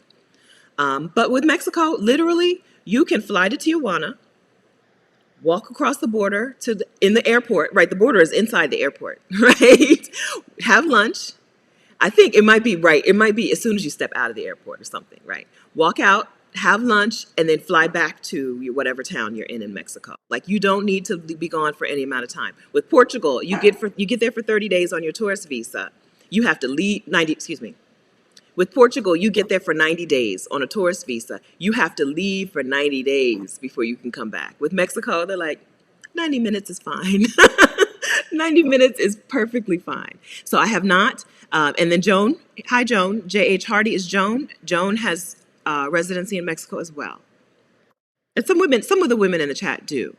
But check out the Move to Mexico playlist with their information right there for you, right? Very helpful information on it. It's not a complicated process. Some people would assume that that getting residency in another country is super complicated. It all comes down to money, right? Can you afford to be here without draining our resources, right? Once you prove you have this cash or this income, it's a pretty simple process. There's always dips and turns, and you're dealing with individual people. So, you're dealing with individual like agents who are reading your stuff and giving you stamps and saying yes or no. So there are always dips and turns. Yeah, yeah, Krishan, like 90 minutes. Mexico is like, I know you live here. You know you live here. We're just going to act like you don't live here. Okay?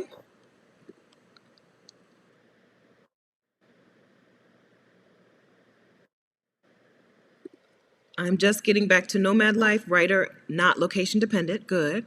It looks amazing. The expat community is strong in Tbilisi. Okay. I've heard that. I've heard that. That's good to know. Okay. And Tbilisi, I believe Georgia gives you 1 year. I believe if you have a U.S. passport, you can stay in the country of Georgia for 1 year, I think. I did a video about it, and I don't remember. I did a video on countries with something about the visa situations. But Lord, who can remember? Too much info.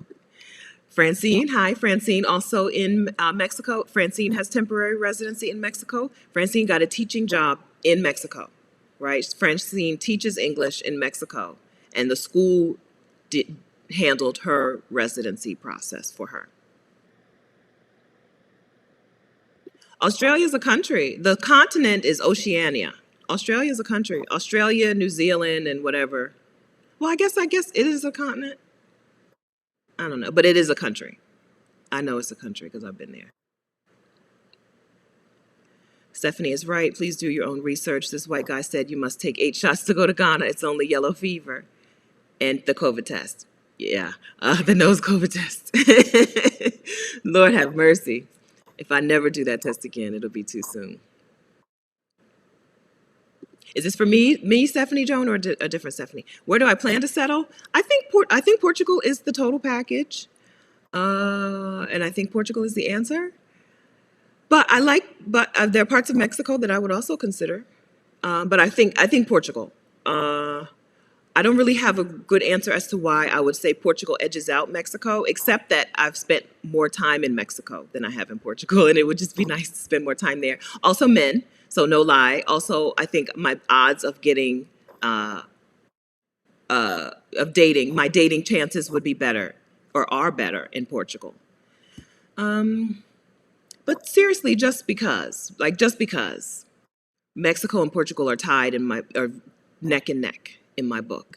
And if something happened and I couldn't do Portugal, I would absolutely apply for residency in Mexico. Yeah.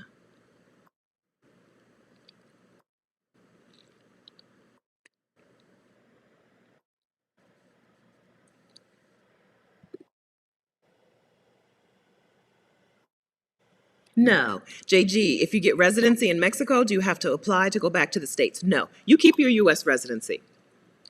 You keep your U.S. citizenship. We're not, okay, so there's a difference between citizenship and residency. So you're a U.S. citizen, you have your U.S. passport. I'm holding it like it's a passport. Y'all know this ain't a passport. But you're a U.S. citizen, you have your U.S. passport, you can have residency in another country. So no, you come back as a U.S. citizen. No. Now, if you get citizenship abroad and you can't have dual citizenship, excuse me, there are some countries where you get citizenship, you're no longer a U.S. citizen. Some, right? Then, yeah, then I would assume you have to go through the visa process that the visitors from that country have to go through. So let's say you leave and you go to Ghana. We just saw Ghana. Let's say you leave, you become a citizen, and let's say, I don't know if it's true, let's say you cannot have dual citizenship between the U.S. and Ghana. I don't know if that's true. Okay, but this is hypothetical. Then when you want to come back to the U.S., you have to apply for the tourist visa, just like other residents of Ghana do. They're here, Taya. They're chilling. They could get riled up for a minute. I don't even. They're not even in here. They must be sleeping on my bed. They like to sleep on my bed when I tell them to leave my bed alone. When I make it, they like to go lay down on it. Anytime I guaranteed. Anytime I make the bed, and especially if I make the bed and lay out some clothes, like I'll make the bed, lay out what I'm gonna wear, and then go upstairs because they have the Peloton bike, right? Go get on the bike or go get out, go in the pool. When I come back, they are laying all over my clothes, laying on my bed, just rolled up in my clothes. Yeah, they're chilling, having a quiet day. All right. Picky girl. Okay, so Adelia is a teacher, and so she's got the information. Australia is a country and a continent. Thank you, Adelia. I thought the continent was Oceania. I want to do this so badly. Janice. Girl. I want I'm sorry for rolling my eyes, but roll my eyes. I want to do this so badly, but I think I will get bored. I don't if I don't have to work. How do I handle activities? You do whatever you want. You do whatever you want. If you want to take some language lessons, you take language lessons. If you want to join a crochet club in that group, if you want to join a, what is it called, mahjong team, you pick things that you want to do. And you do them when you want to do them. And you don't do them when you don't want to do them. That's freedom. Yes, I think this is uh, this is the myth of early retirement, right? People are like, oh my gosh, don't retire. You're going to be so bored. No, you're going to do what you want to do. All the things that you can't do right now, and all the things that you don't even know that you're interested in, right? Because there's a whole you that you haven't met yet. That's true, right? There's a whole you. There's a whole Janice that you have not met yet because you have been working and occupied with other obligations, other responsibilities. When you have nothing, you get to meet yourself. You get to, when you have nothing to do, you get to find out what you're really interested in. All right? So you're not going to get bored. Right? There, right? So you hear about like, oh, so and so worked, and then finally when he retired, then he dropped dead the next week. Well, maybe he should have retired earlier, right? The message is not keep working because you're going to get bored and drop dead. The message is retire earlier. Enjoy your life while you have your life. I'm sorry for yelling at you, Janice. I feel like I may be yelling. I'm not yelling, but I do want you to know that that's a myth. You're not going to get bored. If you don't get bored on Saturdays when you don't have to work, you're not going to get bored. You find things that you want to do. Try some stuff out.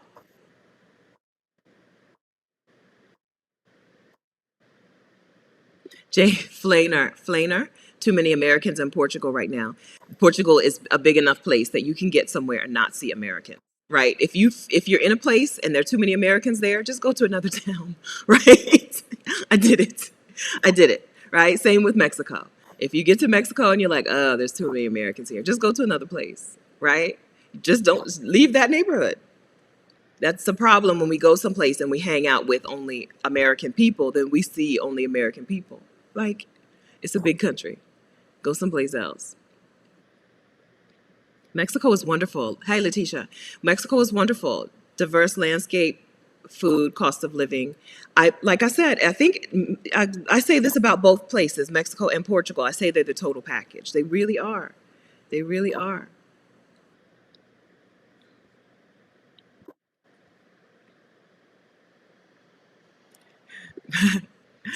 Hi, Yumi. Yumi says Portugal is perfect for you. I think so.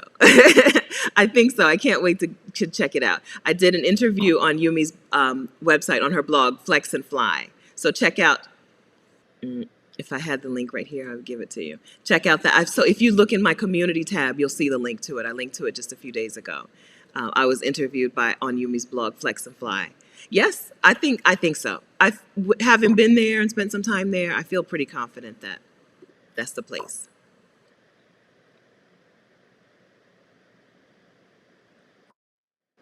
Hi, Lisa. What credentials do you need to teach English in Mexico? Oh, so teaching English abroad, I think they also need the TEFL. Francine, did you get the TEFL certification?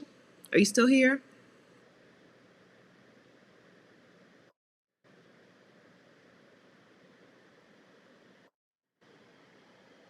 Okay. Cutie Pie's going to Canada. She's going to Tinder and Bumble and will report back. Okay, thank you. AZ is going to report back more on Turkey. AZ has a YouTube channel. So on AZ's YouTube channel, she'll be reporting back about her dating life in Turkey. Okay, yeah. Let us know. All right. I'm scrolling. I see you guys are talking to each other, so I appreciate that. I'm scrolling past the comments that start with at for somebody else. So thank you for that. Yeah, life tapestry. I hold permanent Australian residency. Okay, internet was crap. It, maybe it's okay. So maybe if they were doing something nationwide, maybe it's fixed. We need somebody who's there to give us the update. But Lord, it was awful, awful, awful, awful, awful. Like, how is it possible? I'm looking like Australia is kind of like I would call it the upside down compared to America because so much of it looks just like here. But then some things are exactly the opposite. Basic things like they drive on the opposite side of the street, right? They have kangaroos. We have deer. Instead of deer crossing signs, you see kangaroo crossing signs, right? And the internet was terrible. Like, even though I'd make fun of Atlanta's internet, you can still work online from Atlanta. You cannot in Australia. I don't know. I didn't get it. So hopefully they fixed it, or I don't care. Hope. Well, there are some people in Australia that I hope have access to better internet. I hope they have access to better internet by now. It was bad.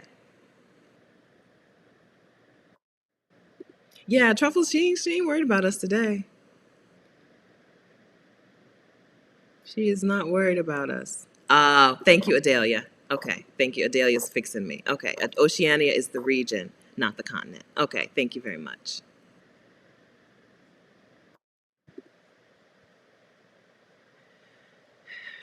All right, so Wish I Am audiobooks. I'm about to silence you for a little bit, okay? We don't do that here. You're here to participate, not to sell audiobooks. So I'm gonna silence you. I think I can mute you for a little bit. Okay, we've had enough of that. I'm on Ecamm Live. I'm on a third-party platform. So I don't see every comment, every chat comment, but the fact that I've seen the same message from you 4 times means you've probably written it 8 or 10 times. Lisa, why better chances for Black women with men from Portugal? We talked dating very recently. It's called Rich Countries with Rich Available Men, okay? But don't let the title fool you. If you're interested in dating abroad, don't let the title keep you away, right? It was a very fun conversation. So I look like this. In the United States, I'm invisible in terms of dating, okay? I'm dark skinned, I'm fat, I'm tall, I have this hair, I have this nose, I'm 47, and so I am just invisible. As soon as I step out of the doors of the country, as soon as I step out the door, my chances go up. Men all see me. I am visible again, right? I'm no longer wearing the invisibility cloak. That's just how it is. It's not just me, okay? Me and my homegirls have had this same experience. Um, so, and I'll just tell you, in Portugal, I had Tinder, and I didn't need it. Right in Portugal, you could walk down. I walked down the street, and it's like men will stop and have conversations with you. Same with France, Portugal, Paris, and Lisbon are probably the only places that I've had that happen.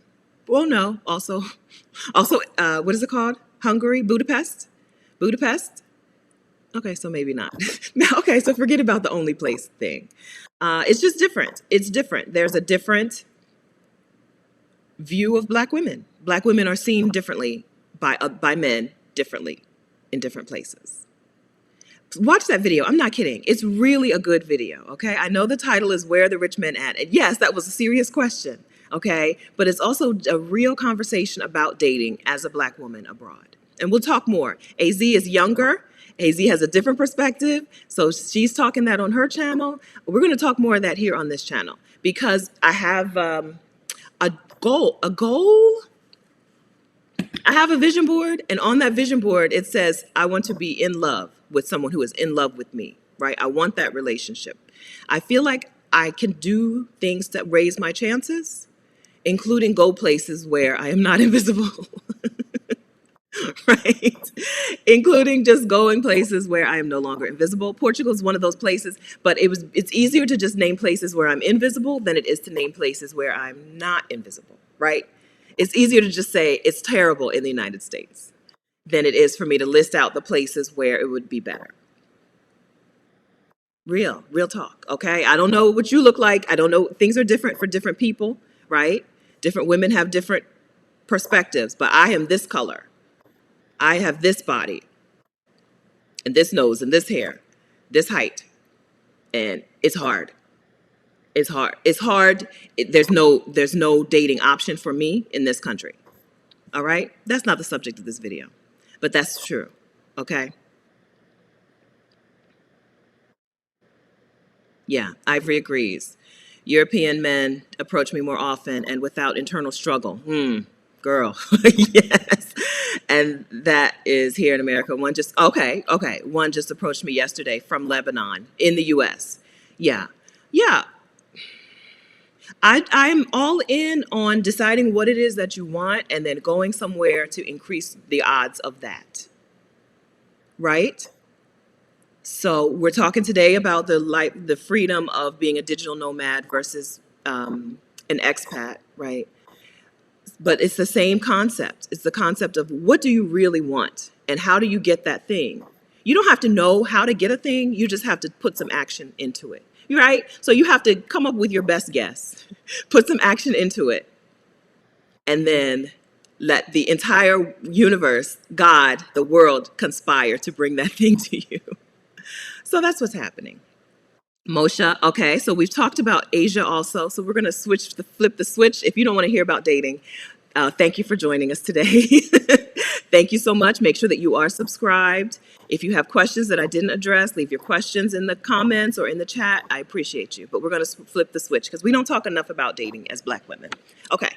Moshe, I'm in Japan and it's a dating desert. So I've spent less than 24 hours in Japan. But in Asia in particular, okay, my experience was that foreigners who go to Asia to date Asian women. So that was also a place. Okay, so I said the rest of the world. Okay, so even sticking with the idea that it's easier to say where it's hard to date than it is to name all the places where it's easier to date. Okay, Asia, I would agree with that on Asia. Okay, except in Vietnam. So not all of Asia, but some places. In Asia, I think you're going to have to. I found that I needed to. Hi, Jose. In Asia, I found that I needed to find expats from. I'm pointing like you can see a country. Expats from like Germany and those expats. I still dated in Asia. In Vietnam, my Tinder was popping. But it was mostly European men directly from Europe there. Okay, but yes, I can see that absolutely being a thing, right? Absolutely. Would I date a Latin man? I date I date men who like women, right? Men who don't feel like they need to subjugate women, who need to put a woman in her place, right? That's who I would date. Not I'm not tied to, I don't discriminate, right? I'm not tied to a specific ethnicity, but I don't want to date a man who feels like it's his job to put me in my place, which is what a lot of men seem to think, right? How dare you have good self-esteem? How dare you? Don't you see how Black you are? How dare you have high self-esteem, right? That's who I don't date. It's easier to just say that. It's easier to say that. Yeah, Cutie Pie is saying European men. Yes. So I noticed that in France, in Paris. I say sometimes that I went to France when I only went to Paris. I feel like when I say France, I'm acting like I've been all over the country. I only went to Paris, and I went to Paris for like 3 weeks, 2 or 3 weeks. But I did find that men did approach me, and we're talking not just white Frenchmen, right? Because they have a lot of brown, like, what is the country? Y'all know the countries. North African men. Yes. right? So it's not just a white black thing. Yeah.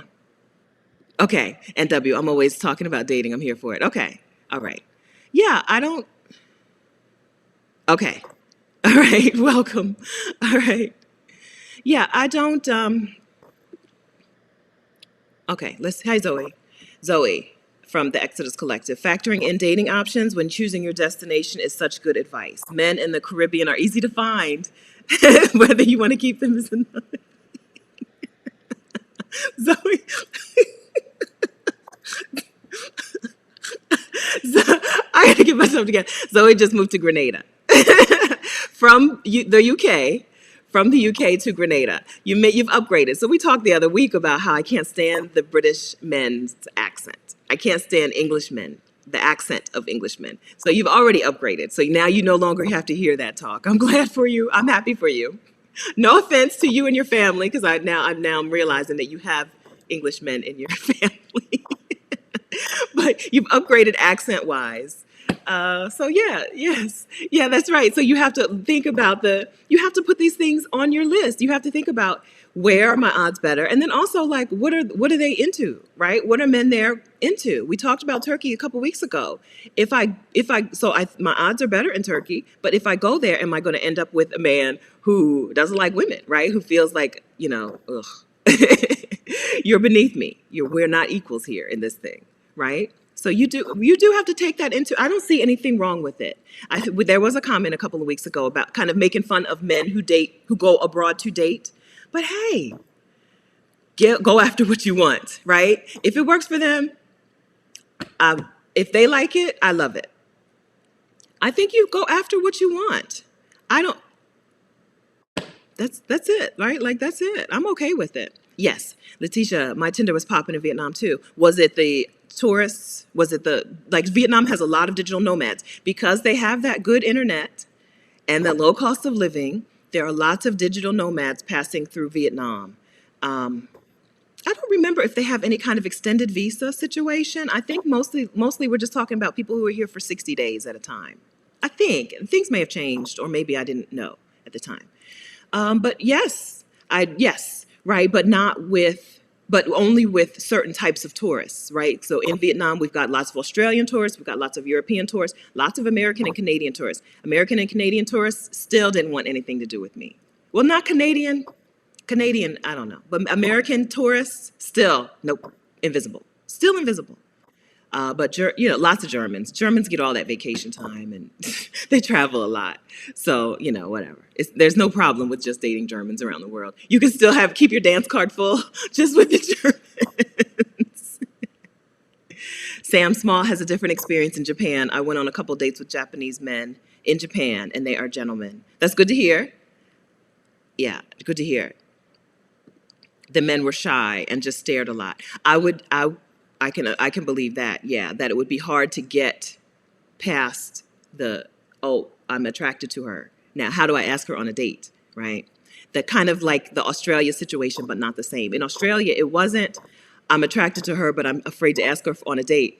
In Australia, it's just like, I'm going to waste your time on Tinder for however long you're in the country. But if you want any progress, you're going to have to be the one to do it. That was the Australia thing. Men are very passive. Yeah, AZ is curious about dating in Asian countries. Yeah, I think, yeah. Well, so AZ is in a younger age group than me. I think that things are different when you're younger and you're dating younger men who are more globally interested, right? Asian people in AZ's age group are all in on America, right? They love America and they love all things American, right? Again, this is a huge stereotype, but whatever. Right? And I think being my age, trying to date in Asia, definitely not going to date Asians. They're not going to be interested. And definitely not going to date Americans. They're not going to be interested. So it would be a different kind of conversation between the two of us. Also, AZ, right? We look different. There's some ambiguity that AZ carries that brings some interest. Although I do benefit from that exotic. I am exotic in a lot of the world. So they're different. It's all, it's, everybody's experience is individual. Everybody's experience is individual. Alicia, I definitely need to sign up on Tinder and stay someplace long enough to try it out. I always caught up in exploring dinner and then crashing. Yeah, I need to be more open to that. Yeah. So I think what made it easier for me was that I at least felt that I was safe in these places.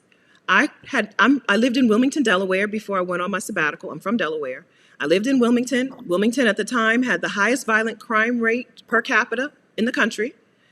And I would still go out to eat and go out to happy hours and, hang out in the evening in, the little slice of Wilmington that was good for that kind of stuff. After work, hang out with my friends. And so I knew that I was safer in other places. If I could have a life in Wilmington, I could have a life in Kuala Lumpur. And so I didn't have too much fear with getting started on Tinder. And then validation happens, right? Once you put your profile up on Tinder and you start getting a response, then it makes it easier to stay on Tinder and keep dating, and then date off of Tinder. Yeah. So I need to be more open to that. Yeah. So yeah, if and then another thing that helped me that you might not be interested in and you might be interested in was staying in hostels, right? So staying in hostels with younger people and being invited to hang out with them gave me a life, a nightlife that I would not have had if I was going back home to an Airbnb. When you're in a hostel and they're like, hey, we're going to wherever, do you want to go? I say, yeah, I want to go, right? We're going to the night market for dinner, or we're going to this bar or whatever.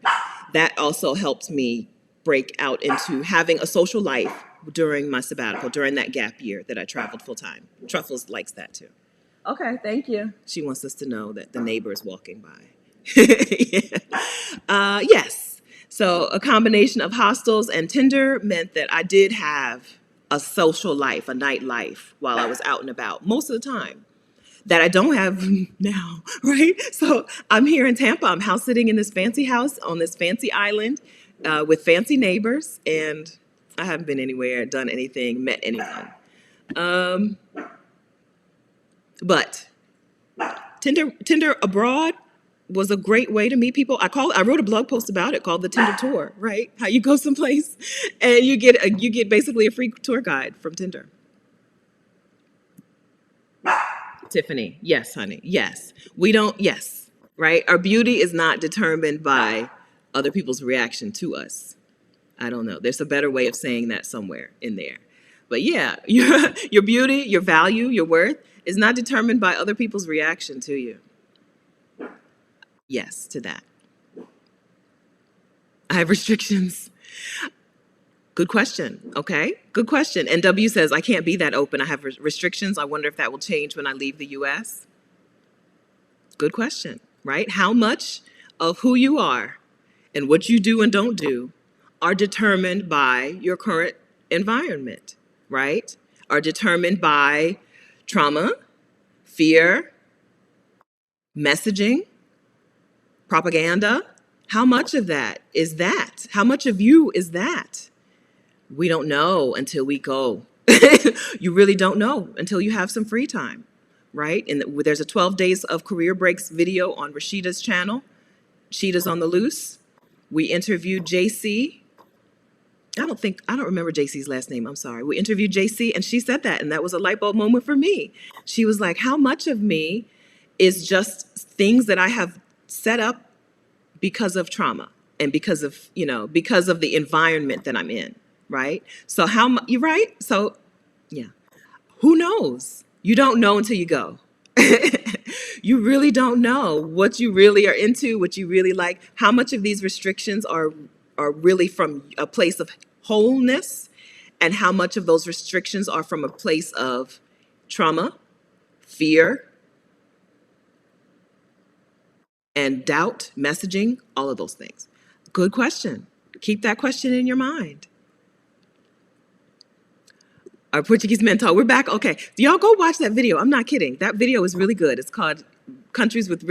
available men. I'm pretty sure that's what it's called. Or Portuguese men tall. So yes to the Scandinavian men being the tallest, right? The Netherlands and Denmark, in particular, are among the tallest in the world. They're just taller than Mexico, right? Men in Mexico, men are shorter. I'm 5'9" plus hair, right? So men in Mexico are shorter than me. Everyone in Mexico is shorter. I've said this before. The tall men in Mexico are never allowed to leave the house alone. You never see a tall man by himself in Mexico. It just doesn't happen. There are tall men in Mexico, but he's always with his wife and children. Right? They don't leave the house alone.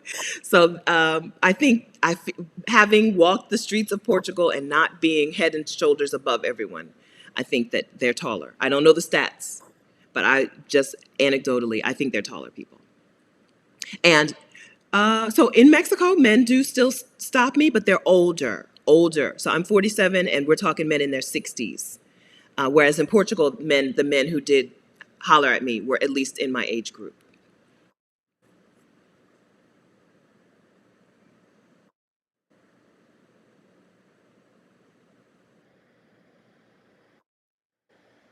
Okay. Happy Girl Alaska. In my experience, Asian men are kind and not very mindful to offend you. Good. Okay.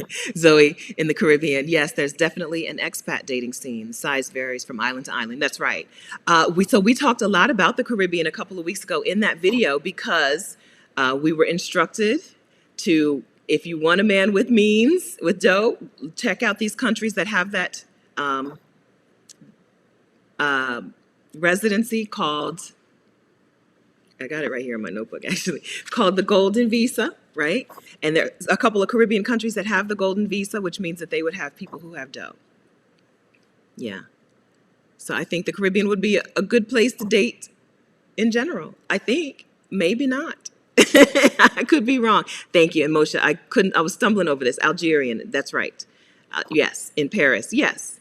Right? So the men who hollered at me were a combination of Algerian and some other nondescript European, whether French or whatever, Romanian, I don't know.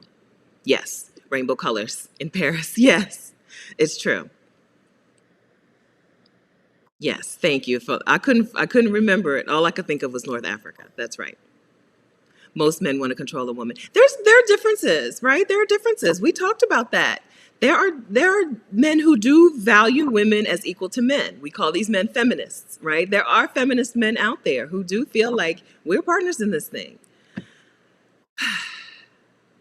I don't know. We need a study on where they at. Where they at. We need to find the overlap between the feminist men and the men with money and the taller men who are taller than me. We're going to talk more. Okay. Yeah. We think that, Lori, we think that Turkey would be a place where a black woman would find success in dating. Question was, will we find success in marriage? Is Turkey like Italy, where they want to date you, but they would not marry you, right? Italian men, I don't think Italian men are marrying black women. They'll date you. Or is it like Scandinavia, where a man will marry a black woman? Questions. I don't have the answer to that. That's why we're together. That's why we get together to talk these things. Lorraine. Lorraine says, don't bother.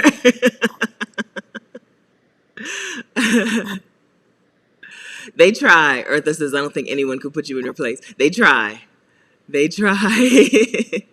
Cher Wade, what about dating over 50? I'm 54 and haven't dated in years. Okay. Don't do social media and app dating.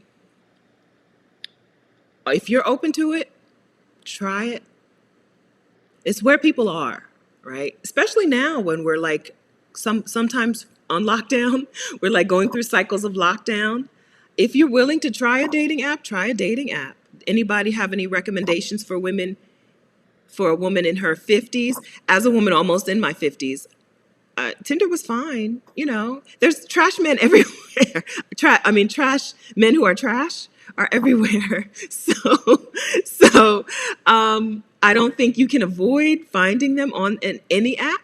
But if there's an app that's better than Tinder, let our friends share. No. Don't diss the Brits. Girl, you weren't here. I didn't have good things to say. All right. We should do weekly Zoom chats on dating. That would be a great thing for you to start. You start them and you tell us how, you send us the link, right? You tell us how to join them. That would be a great thing to start. Yes, Shelley, yes. It's okay to say, here are the things that are important to me, and here's how I'm going to improve my odds. I don't have any better way to say it, right? If some things are better, do what you can do to improve your odds, and leave room for just things to just happen that you couldn't even predict, right? Some things just happen. You couldn't, like, I don't know, where did this come from? I don't know where this came from. But yes, I think it's okay to improve your odds. Some women go to the Caribbean to get men. Yes. Yeah, so we people make fun of men who go places to get women, right? But women do the same thing. Women do it too. Women do it too. Whether it's just a financial exchange, which is not, I'm not down for that. I don't want that, right? My vision board doesn't say just, buy a man. Because you can buy a man, right? You can buy a woman, you can buy a man. So if there's a difference between the places that you would go to buy a relationship and places that you would go to form a relationship that you want. But I'm okay with figuring out where your odds are going to be better. I'm really behind in the chat, but I think I'm here. I think I'm catching up. Yes. Yes, Angela, we go after what we want on this channel. We do. Not just job stuff, right? So I want you to quit your job. Yes. I want you to quit your job. I want you to quit your job and see the world. If that's what you want, that's what I want for you. But more importantly, I want you to live a life in 360 degrees. I want you to live a life that you love. Okay? I don't want you to just be happy in one slice. This is me making a slice out of a pie. I don't want you to have happiness just in one slice. I don't want that for me, right? I have happiness in a slice right now. I have everything I want in one slice, in the work, money slice. Not everything I want, because I want a yacht, but I don't pay for a place to stay. I make enough money from the internet to live and to bop around the globe, right? So I have that, and I work as little as possible. I'm not working 8 hours a day, 12 hours a day, 16 hours a day, right? Sometimes I'm not working 8 hours a week, truth be told. I should probably bump that up a little bit, but right? So I have happiness in that slice. That doesn't mean that I have to say, oh, well, I'm not going to get happiness in the rest of the pie, right? That doesn't mean, oh, well, let's ignore the rest of the pie. I want my whole pie, please. I want it. I want you to have a whole pie. I want me to have a whole pie. I want everybody to have a whole pie. Most people, some people. Some people can starve. I don't care. But everybody, all of us, I want a whole pie. Yes. So we can talk about it. Okay? As you can tell, I don't have anything else to do today, so. Yes. Okay, let's talk about this. Profess LCH. Dating is important. I don't know why Black women act like they don't get to be partnered. Yes. And then elderly non-Black women act like they better have a man. That's right. It's the messaging. It's the message, right? We are told that we don't get it, right? We're told we don't get it. You better go to college and get you a good education because you ain't gonna get no man. You better invest in real estate and crypto and all of that because ain't no man gonna do nothing for you, right? It's the message, but it's not true.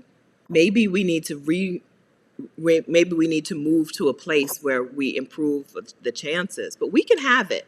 It's okay to say it. So Claire Soares spoke at Exodus Summit in 2020, and she's talked about her goals, and she didn't just talk about her business goals, right? She talked about wanting to be a mother and have a family of her own.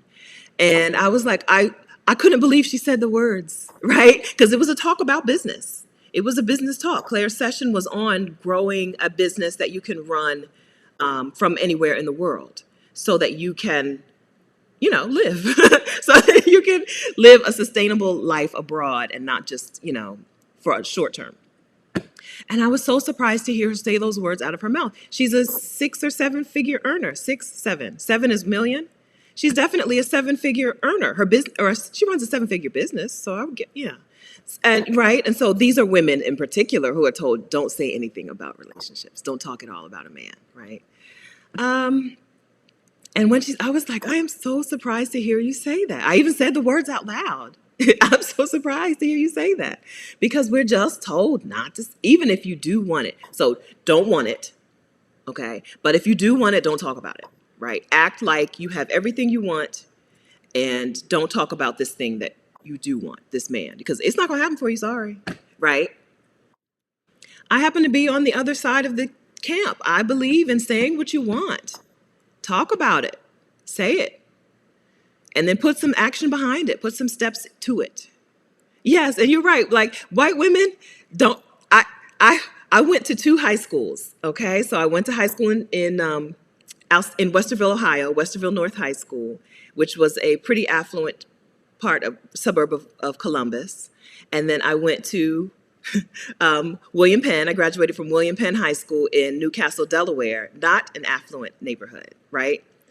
So I have high school friends who are white and weller off, right? I don't know that, yeah, I don't know, weller off, more well off. And then I have black high school friends who are not, right?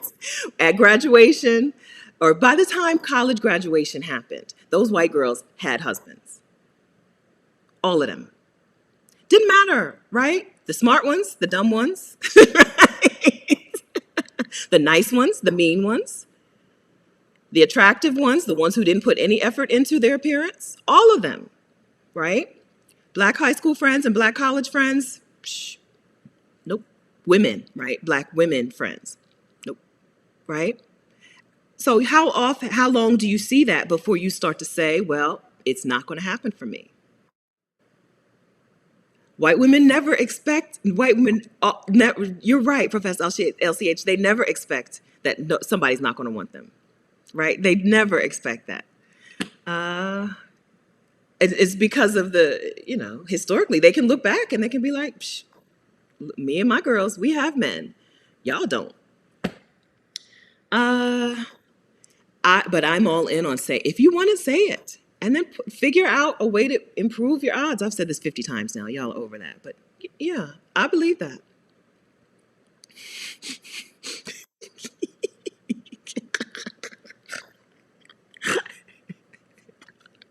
I'm going to keep scrolling.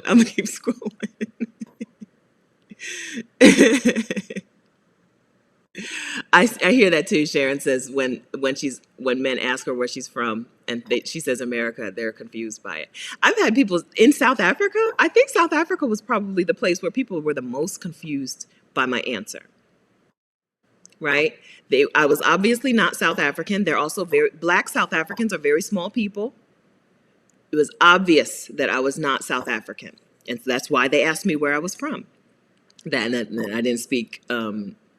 I spoke English only. When they would greet me in another language, I would just be like, good morning. Right? But when I would say America, they would be like, right. Yeah. Yes. I don't know. That in some parts of Asia were fine. Like the Philippines, they got it. Hello, sister. In the Philippines, like I would walk around places and people would be like, hello, sister. Mm-hmm. So Philippines, no big deal. But some parts of Southeast Asia, they'd be like, American? You're not American. Like, what? What is that? But where? And then I'd just be like, West Africa. Now, sometimes I don't know East from West. West, yeah, I would be like just West Africa, somewhere. I don't know where. Just pick a place. All right, Joy. Okay, so there's encouragement for dating in your 50s and 60s. Nancy says, oh, no, for digital nomad life in your 50s and 60s. Good, Nancy. I'm about to start really traveling as a nomad. Just turned 63. Wonderful, Nancy. Where are we going? Tell us where we're going.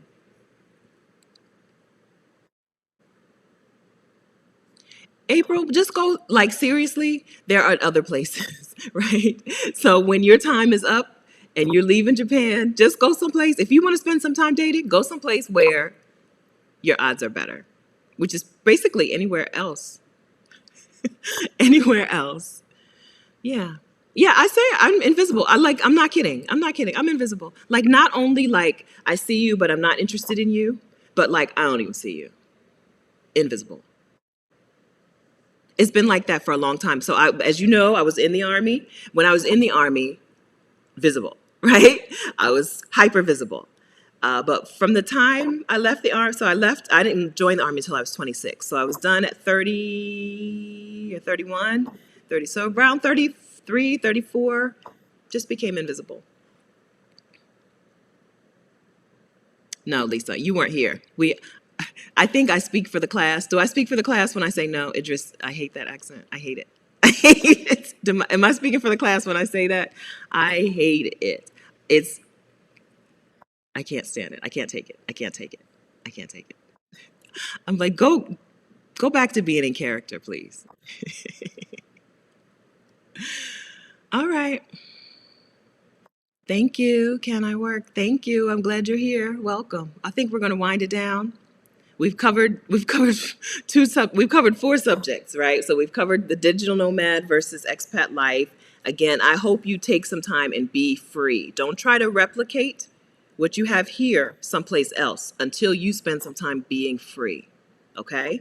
We talked about homeschooling and unschooling and world schooling, which I'm not qualified to talk on, but you guys in the chat had great information. We talked about dating. I feel like we covered more. We covered moms, what to do with moms who are worried. The answer is just they're going to worry, right?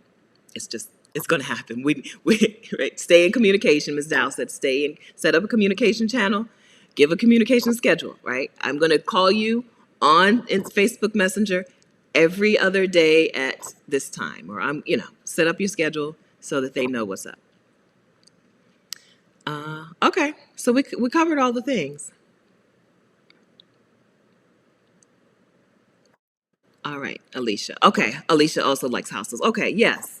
Yeah, so you were talking about not joining Tinder to get a nightlife, right? To get a social life. Hostels are also helpful. I found that to be the case, except for hostels in the U.S. In the U.S., no. Actually, yeah, no. But the only time I stayed in a hostel in the U.S. I stayed in one in New Orleans, but that was at the beginning of COVID. So nobody was doing anything social. And then I stayed in hostels in San Francisco for a while, like, not for a while. Might have been 2 nights now that I think about it. So maybe I don't have a good experience with hostels in the U.S. I'm in Tampa. Are you talking to me, Satin Doll? I'm in Tampa house sitting. This house sit ends tomorrow. And then I'll be in Asheville after that, but I have a space in between. So I'm going from Tampa to somewhere to Asheville, North Carolina. And then I'm open. I'll probably be back in Delaware, and I probably won't be back in Mexico until December. Oh, but don't forget, I'm going to be in Costa Rica. Actually, that's not true, because I'm speaking at the, I'm speaking at Global Black Girls Retreat in Mexico in October. I forgot about that. So I didn't forget about it, but I did forget about it for this conversation.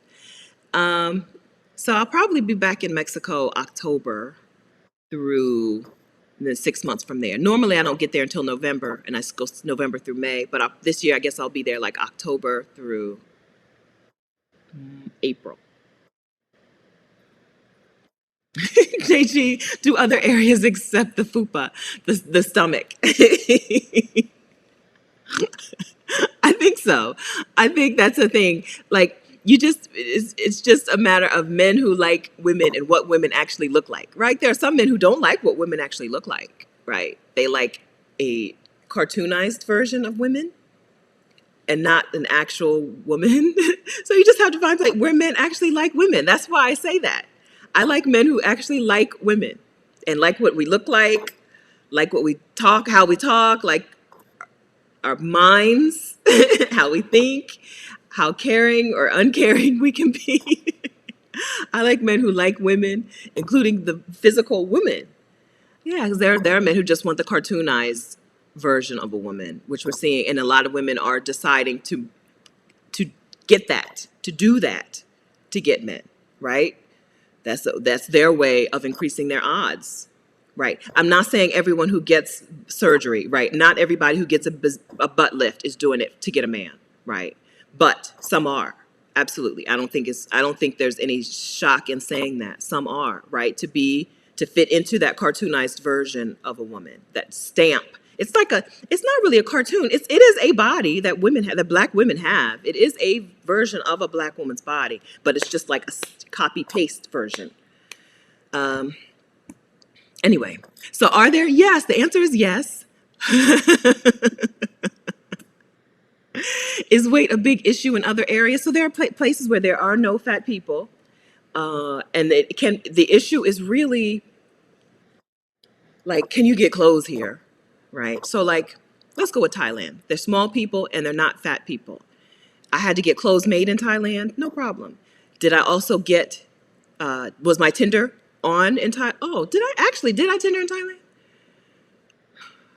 Let's move this to another place. Let's move this to Indonesia. Okay, Indonesia. Well, there are some bigger women in Indonesia. That's a good question. Where have I dated where there are no fat people? And I dated. Because there are fat Australians.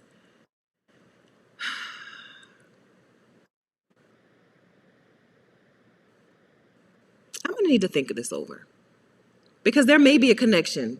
So, I don't know. There are not a whole lot of fat French people. Fat is not a thing that they look down on, so maybe. And I dated in Paris, or got asked to date in Paris, no problem. So there's no connection. Okay, so let me go back. So is weight a big issue in other areas? In certain Asian countries, they will stare at you. They don't see fat people, especially not big fat people, tall fat people. I didn't get stared at for that, I don't think. I got stared at because my hair looks like this. But there are white fat women who report being stared at in Asia, in Asian countries, because they don't have big fat people.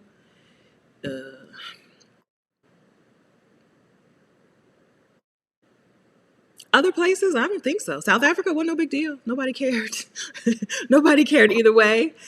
Paris, right? Nobody cared. Lisbon, nobody cared. It depends. It depends. Every place is different. Every place has their own idea of what a person should be, right? Who gets respected. Every place has a different idea of who gets treated with respect. In Japan, everyone gets treated with respect. It was a strange thing. I was in Japan for less than 24 hours. Kids didn't even stare at me. Everyone stares at me. Look, I look like this, right? In a place where there are no black people. Not that there are no black people, but you can go a day in Japan without seeing a black person. And kids did not stare at me. I'm like, I'm so used to it. I'm used to kids. Like when I pass, a kid is going to stare at me in any country. Even in the mall, even when I go to Christiana Mall in Delaware, people stare at me. So the fact that children in Japan did not stare at me was remarkable, right? People this is a person and you treat that person with respect, including not staring. I'm sorry. Am I answering? I don't know what I'm saying. I don't know what I'm saying. But every place is different, I guess is the answer. I don't remember the question now, but I think the answer is every place is different. You got to go and see. Like, seriously, go and see.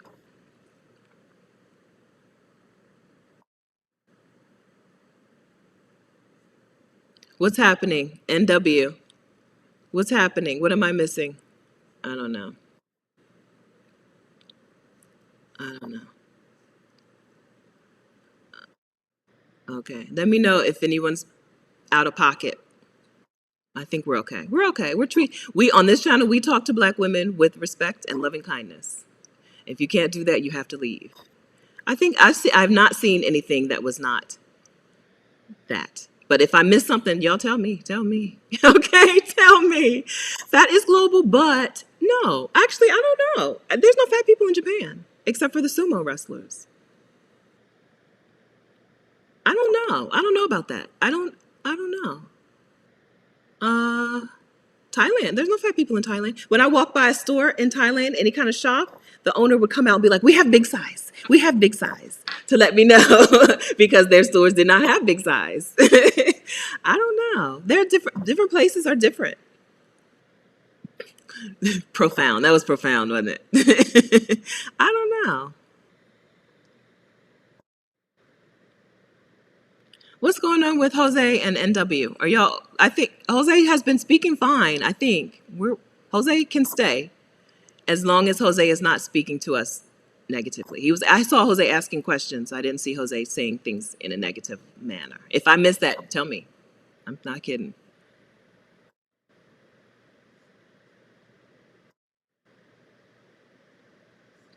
All right. Ah, this is interesting, Tiffany. Yes, yes. Hostels are open, welcoming places. Yes. In most of the world, hostels are not thought of as for youth only. That's kind of how we see it. We even call them youth hostels, even when they aren't. There is a youth hostel is a thing, but not all hostels are youth hostels, right? In the U.S., we only think of youth hostels. Yes, in the world, hostels are a thing. Hostel is just a place that has some community space, right? Hostels have community. They may have a community kitchen. Most have a kitchen. They have an open space. You'll see families in hostels. I've had 60 women in their 60s and 70s stay in hostels in rooms with me. Yes. Yes. I stay in dorm rooms. Hostels do have private rooms. But I stay in dorm rooms because if I'm going to go cheap, I'm going to go as cheap as possible.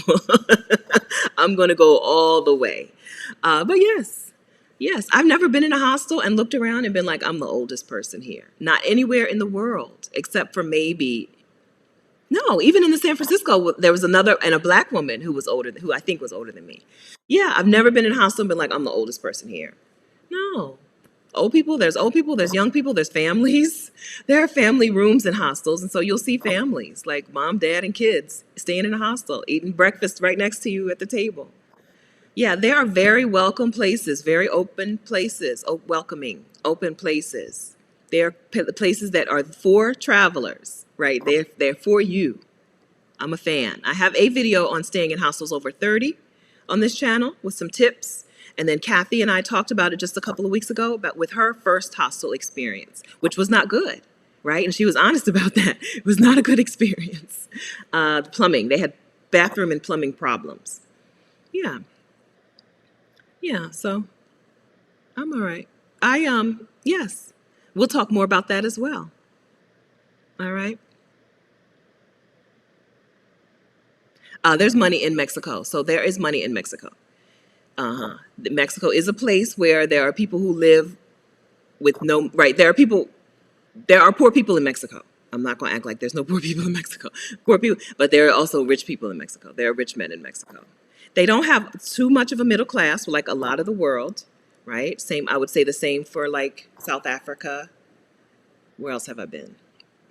Basically, the only places that I've been that have had a middle class was like Australia, the UK, the US, Canada. A lot of the world does, and then I haven't done a lot of travel throughout Europe, but I guess a lot of Europe does, some of Europe does have a middle class. But in a lot of the world, there's no middle class. There's poor people and there's rich people.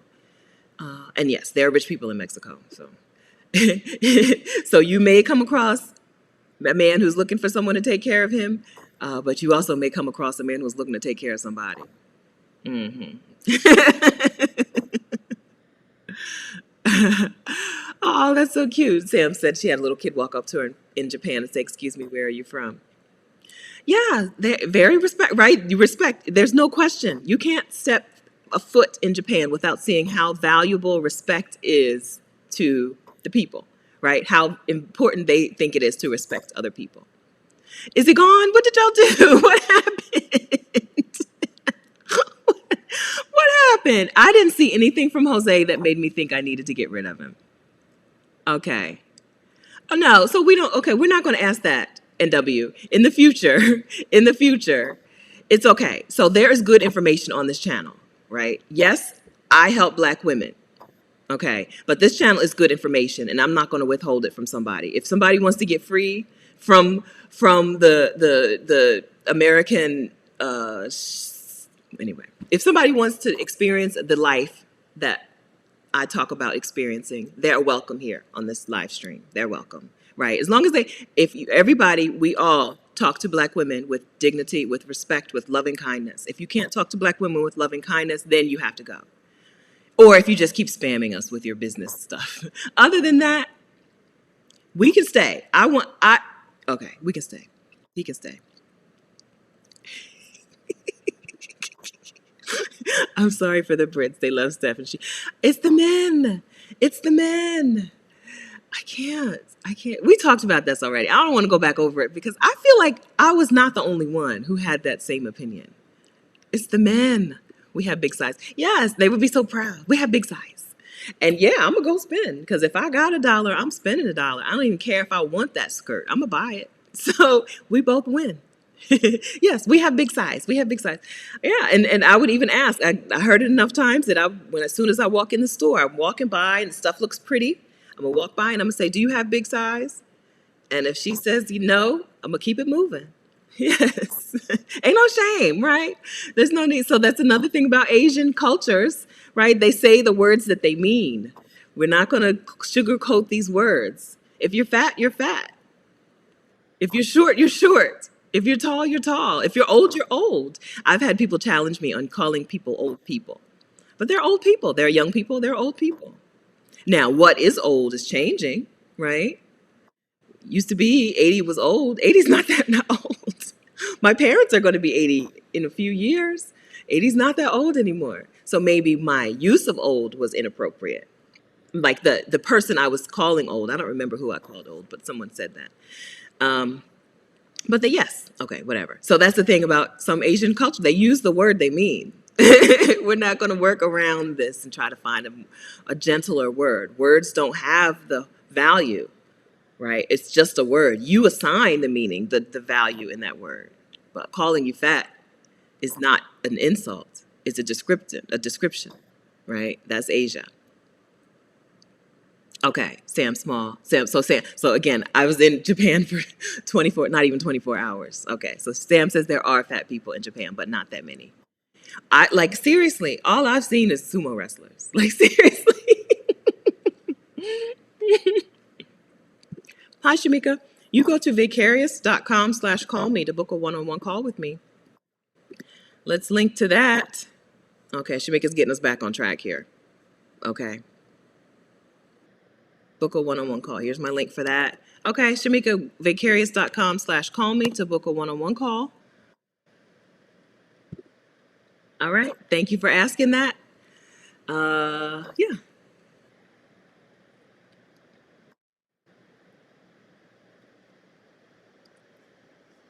Okay. Yeah, NW, don't do that anymore. Thank you for being cautious, right? It's okay to be cautious. But if someone is not being disrespectful, we're not going to question why they're here. I get why he's here. He wants to learn how to be an expat or move abroad or take a sabbatical or be a house sitter. Same stuff, same reason, right? Same reason. It's okay.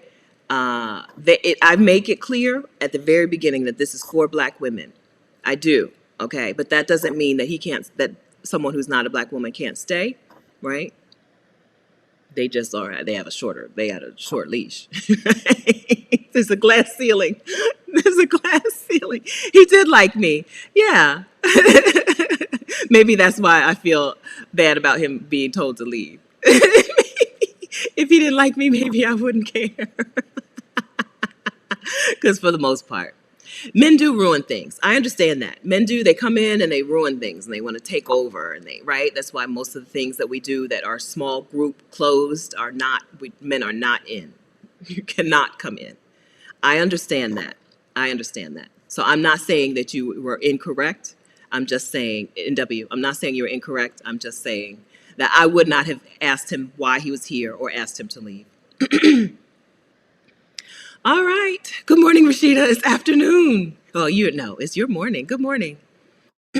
Okay. All right. Okay, so we covered it. I think we've covered it. And I'm losing my voice, so I got to go. And it's been 2.5 hours, y'all. It's been 2.5 hours. So Rashida's talking about something important. Oh, finding remote work. All right. So I'm going to put her up on the screen again so you can find her channel. I linked to it earlier. Let me look that up. Rashida's on the loose. Okay. So I linked to Rashida's channel. She is talking about finding remote work live with Libria Jones. I'm going to say Libria because I can't remember. I'm not exactly sure because I think there was a name change recently. Libria and Rashida are going live to talk about finding remote work mañana. Okay. So get on over to her channel, subscribe, turn on notifications, set the reminder so you don't miss that. tomorrow as in Sunday, August something. Okay, if you're watching the replay, it's already there. If you're watching this video in replay after Sunday, it's already there. So go find it. Okay, she's talking finding remote work with Libria Jones. Thank you. All right. Um, and then I want to link to the super chat to the to Imani's GoFundMe one more time. Imani just graduated from. Let me find it before I start talking. Imani just graduated from Community College of Baltimore County. She is on her way to Brown University. She is a non-traditional student. She is 20. I keep saying it and you keep correcting me and I still don't remember. 26. I'm going to type 26. You typed in a number. I typed 28. She is 28 years old and has been accepted into Brown University, an Ivy League school. She's on her way. So if you'd like to give her a little cash, right? Send her a little money. You can do that on her GoFundMe. This is money to help her get herself to Rhode Island, yes, and to get herself situated there. I believe school is paid for. I think you're on a full scholarship. I don't know. I'm just making that up, but I think she's on a full scholarship. If not, she will be because I see it in my mind. All right. All right. So this is cash to help her get there and get settled in. All right. The super chat will go to her. So any super chat money that was given to me today will go to Imani, and I'll put it on the GoFundMe so that to help her, so that she'll be able to see it. I'll send it over that way. But if you want to just give directly, you can give to her directly that way because YouTube does take a cut. Okay. So if you want to make sure she gets every penny that you give, go head over to her GoFundMe. It's support-Imani's-Ivy-Education. Okay, you can find her there. All right. Thank you very much for that super chat. If I haven't acknowledged your super chat yet, I'm sorry. Things are scrolling and all of that, but I'm sorry. Thank you for that life tapestry. But I hope that I've acknowledged everyone's super chat. Thank you for that for that contribution. Okay, another thing that we do for Black women on this channel. All right. I know. Okay, we're done. We're done. I'm taking up enough of your day off or your Saturday or your work day. Some of y'all are at work right now. I'm taking up enough of your time. We're going to end this, okay? We've covered 8 subjects. Enough. That's enough. We got to save some for next Saturday, okay? All right. Thank you very much for hanging out. Thank you very much for contributing and taking care of each other. Thank you very much for answering each other's questions in the chat. I can't see everything. I don't have the answers, even if I could see every question. I don't have the answers to everything. So thank you for that. Thank you for making this a community where we share and give. If you're watching the replay, I'll try to give some of the links that were given in the chat in the description. So head over to the description to see the information there. Don't forget to sign up for Exodus Homecoming, all right? If you want, first of all, to learn how to take a sabbatical or how to move abroad or how to become a digital nomad, come to Exodus Summit. Also, if you need a community of like-minded people, if you need some women on your team, right, on your side for this journey, for this new thing that you're about to do, come to Exodus Summit. We're going to be there. We're all going to be there, okay? It's an online summit, September 24th through 26th. Okay, we're talking moving abroad. We're talking sabbaticals. We're talking digital nomad life for women who are moms, for women who are employees, for women who are business owners, for women who are retired, for women who are not sure, right? Women who are lottery winners and alimony winners. And I said alimony winners, but I do mean that, alimony winners, right? All of us, okay? Am I packed? I'm not packed. Not even close, but I'm in the car, so I just plan to just throw stuff into the car. I'm not even going to worry about packing things up in a cute, organized way. I'm leaving this house tomorrow. And like I said, I don't know where I'm going. I'm going to book an Airbnb for 2 nights, I think, just here in Tampa. And then who knows where I'm going to go for the next week. Thanks for that, Francine. Thank you, everyone, for all of the super chat money. All right. Okay, Abba, the chat is available for replay, but not immediately. So YouTube does something, processes it, I don't know. And so it is available for replay, but not today. If you come back tomorrow, it will be available for replay. I know people have given email addresses to get in touch with each other and stay in contact with each other. It will be, but you'll have to come back tomorrow or after, not later today. So as soon as we end, the chat disappears and then it comes back. Yes, okay? All right. You have a lovely day, everyone. Thank you again. Okay, a super chat, another super chat popped up. Okay, thank you. I did see you, Abba. I saw you. Okay, thank you. Yes. Okay. I hope you heard that response. That it is, but it'll take a little while. So if you go back to any of my old videos, you'll see the chat is there. But when this one ends, the chat disappears immediately and then it comes back. Okay? All right. So nice to hang out with y'all again. Have a wonderful weekend. And I'll see you next week, next Saturday, 10 o'clock. Bye. 10 o'clock Eastern.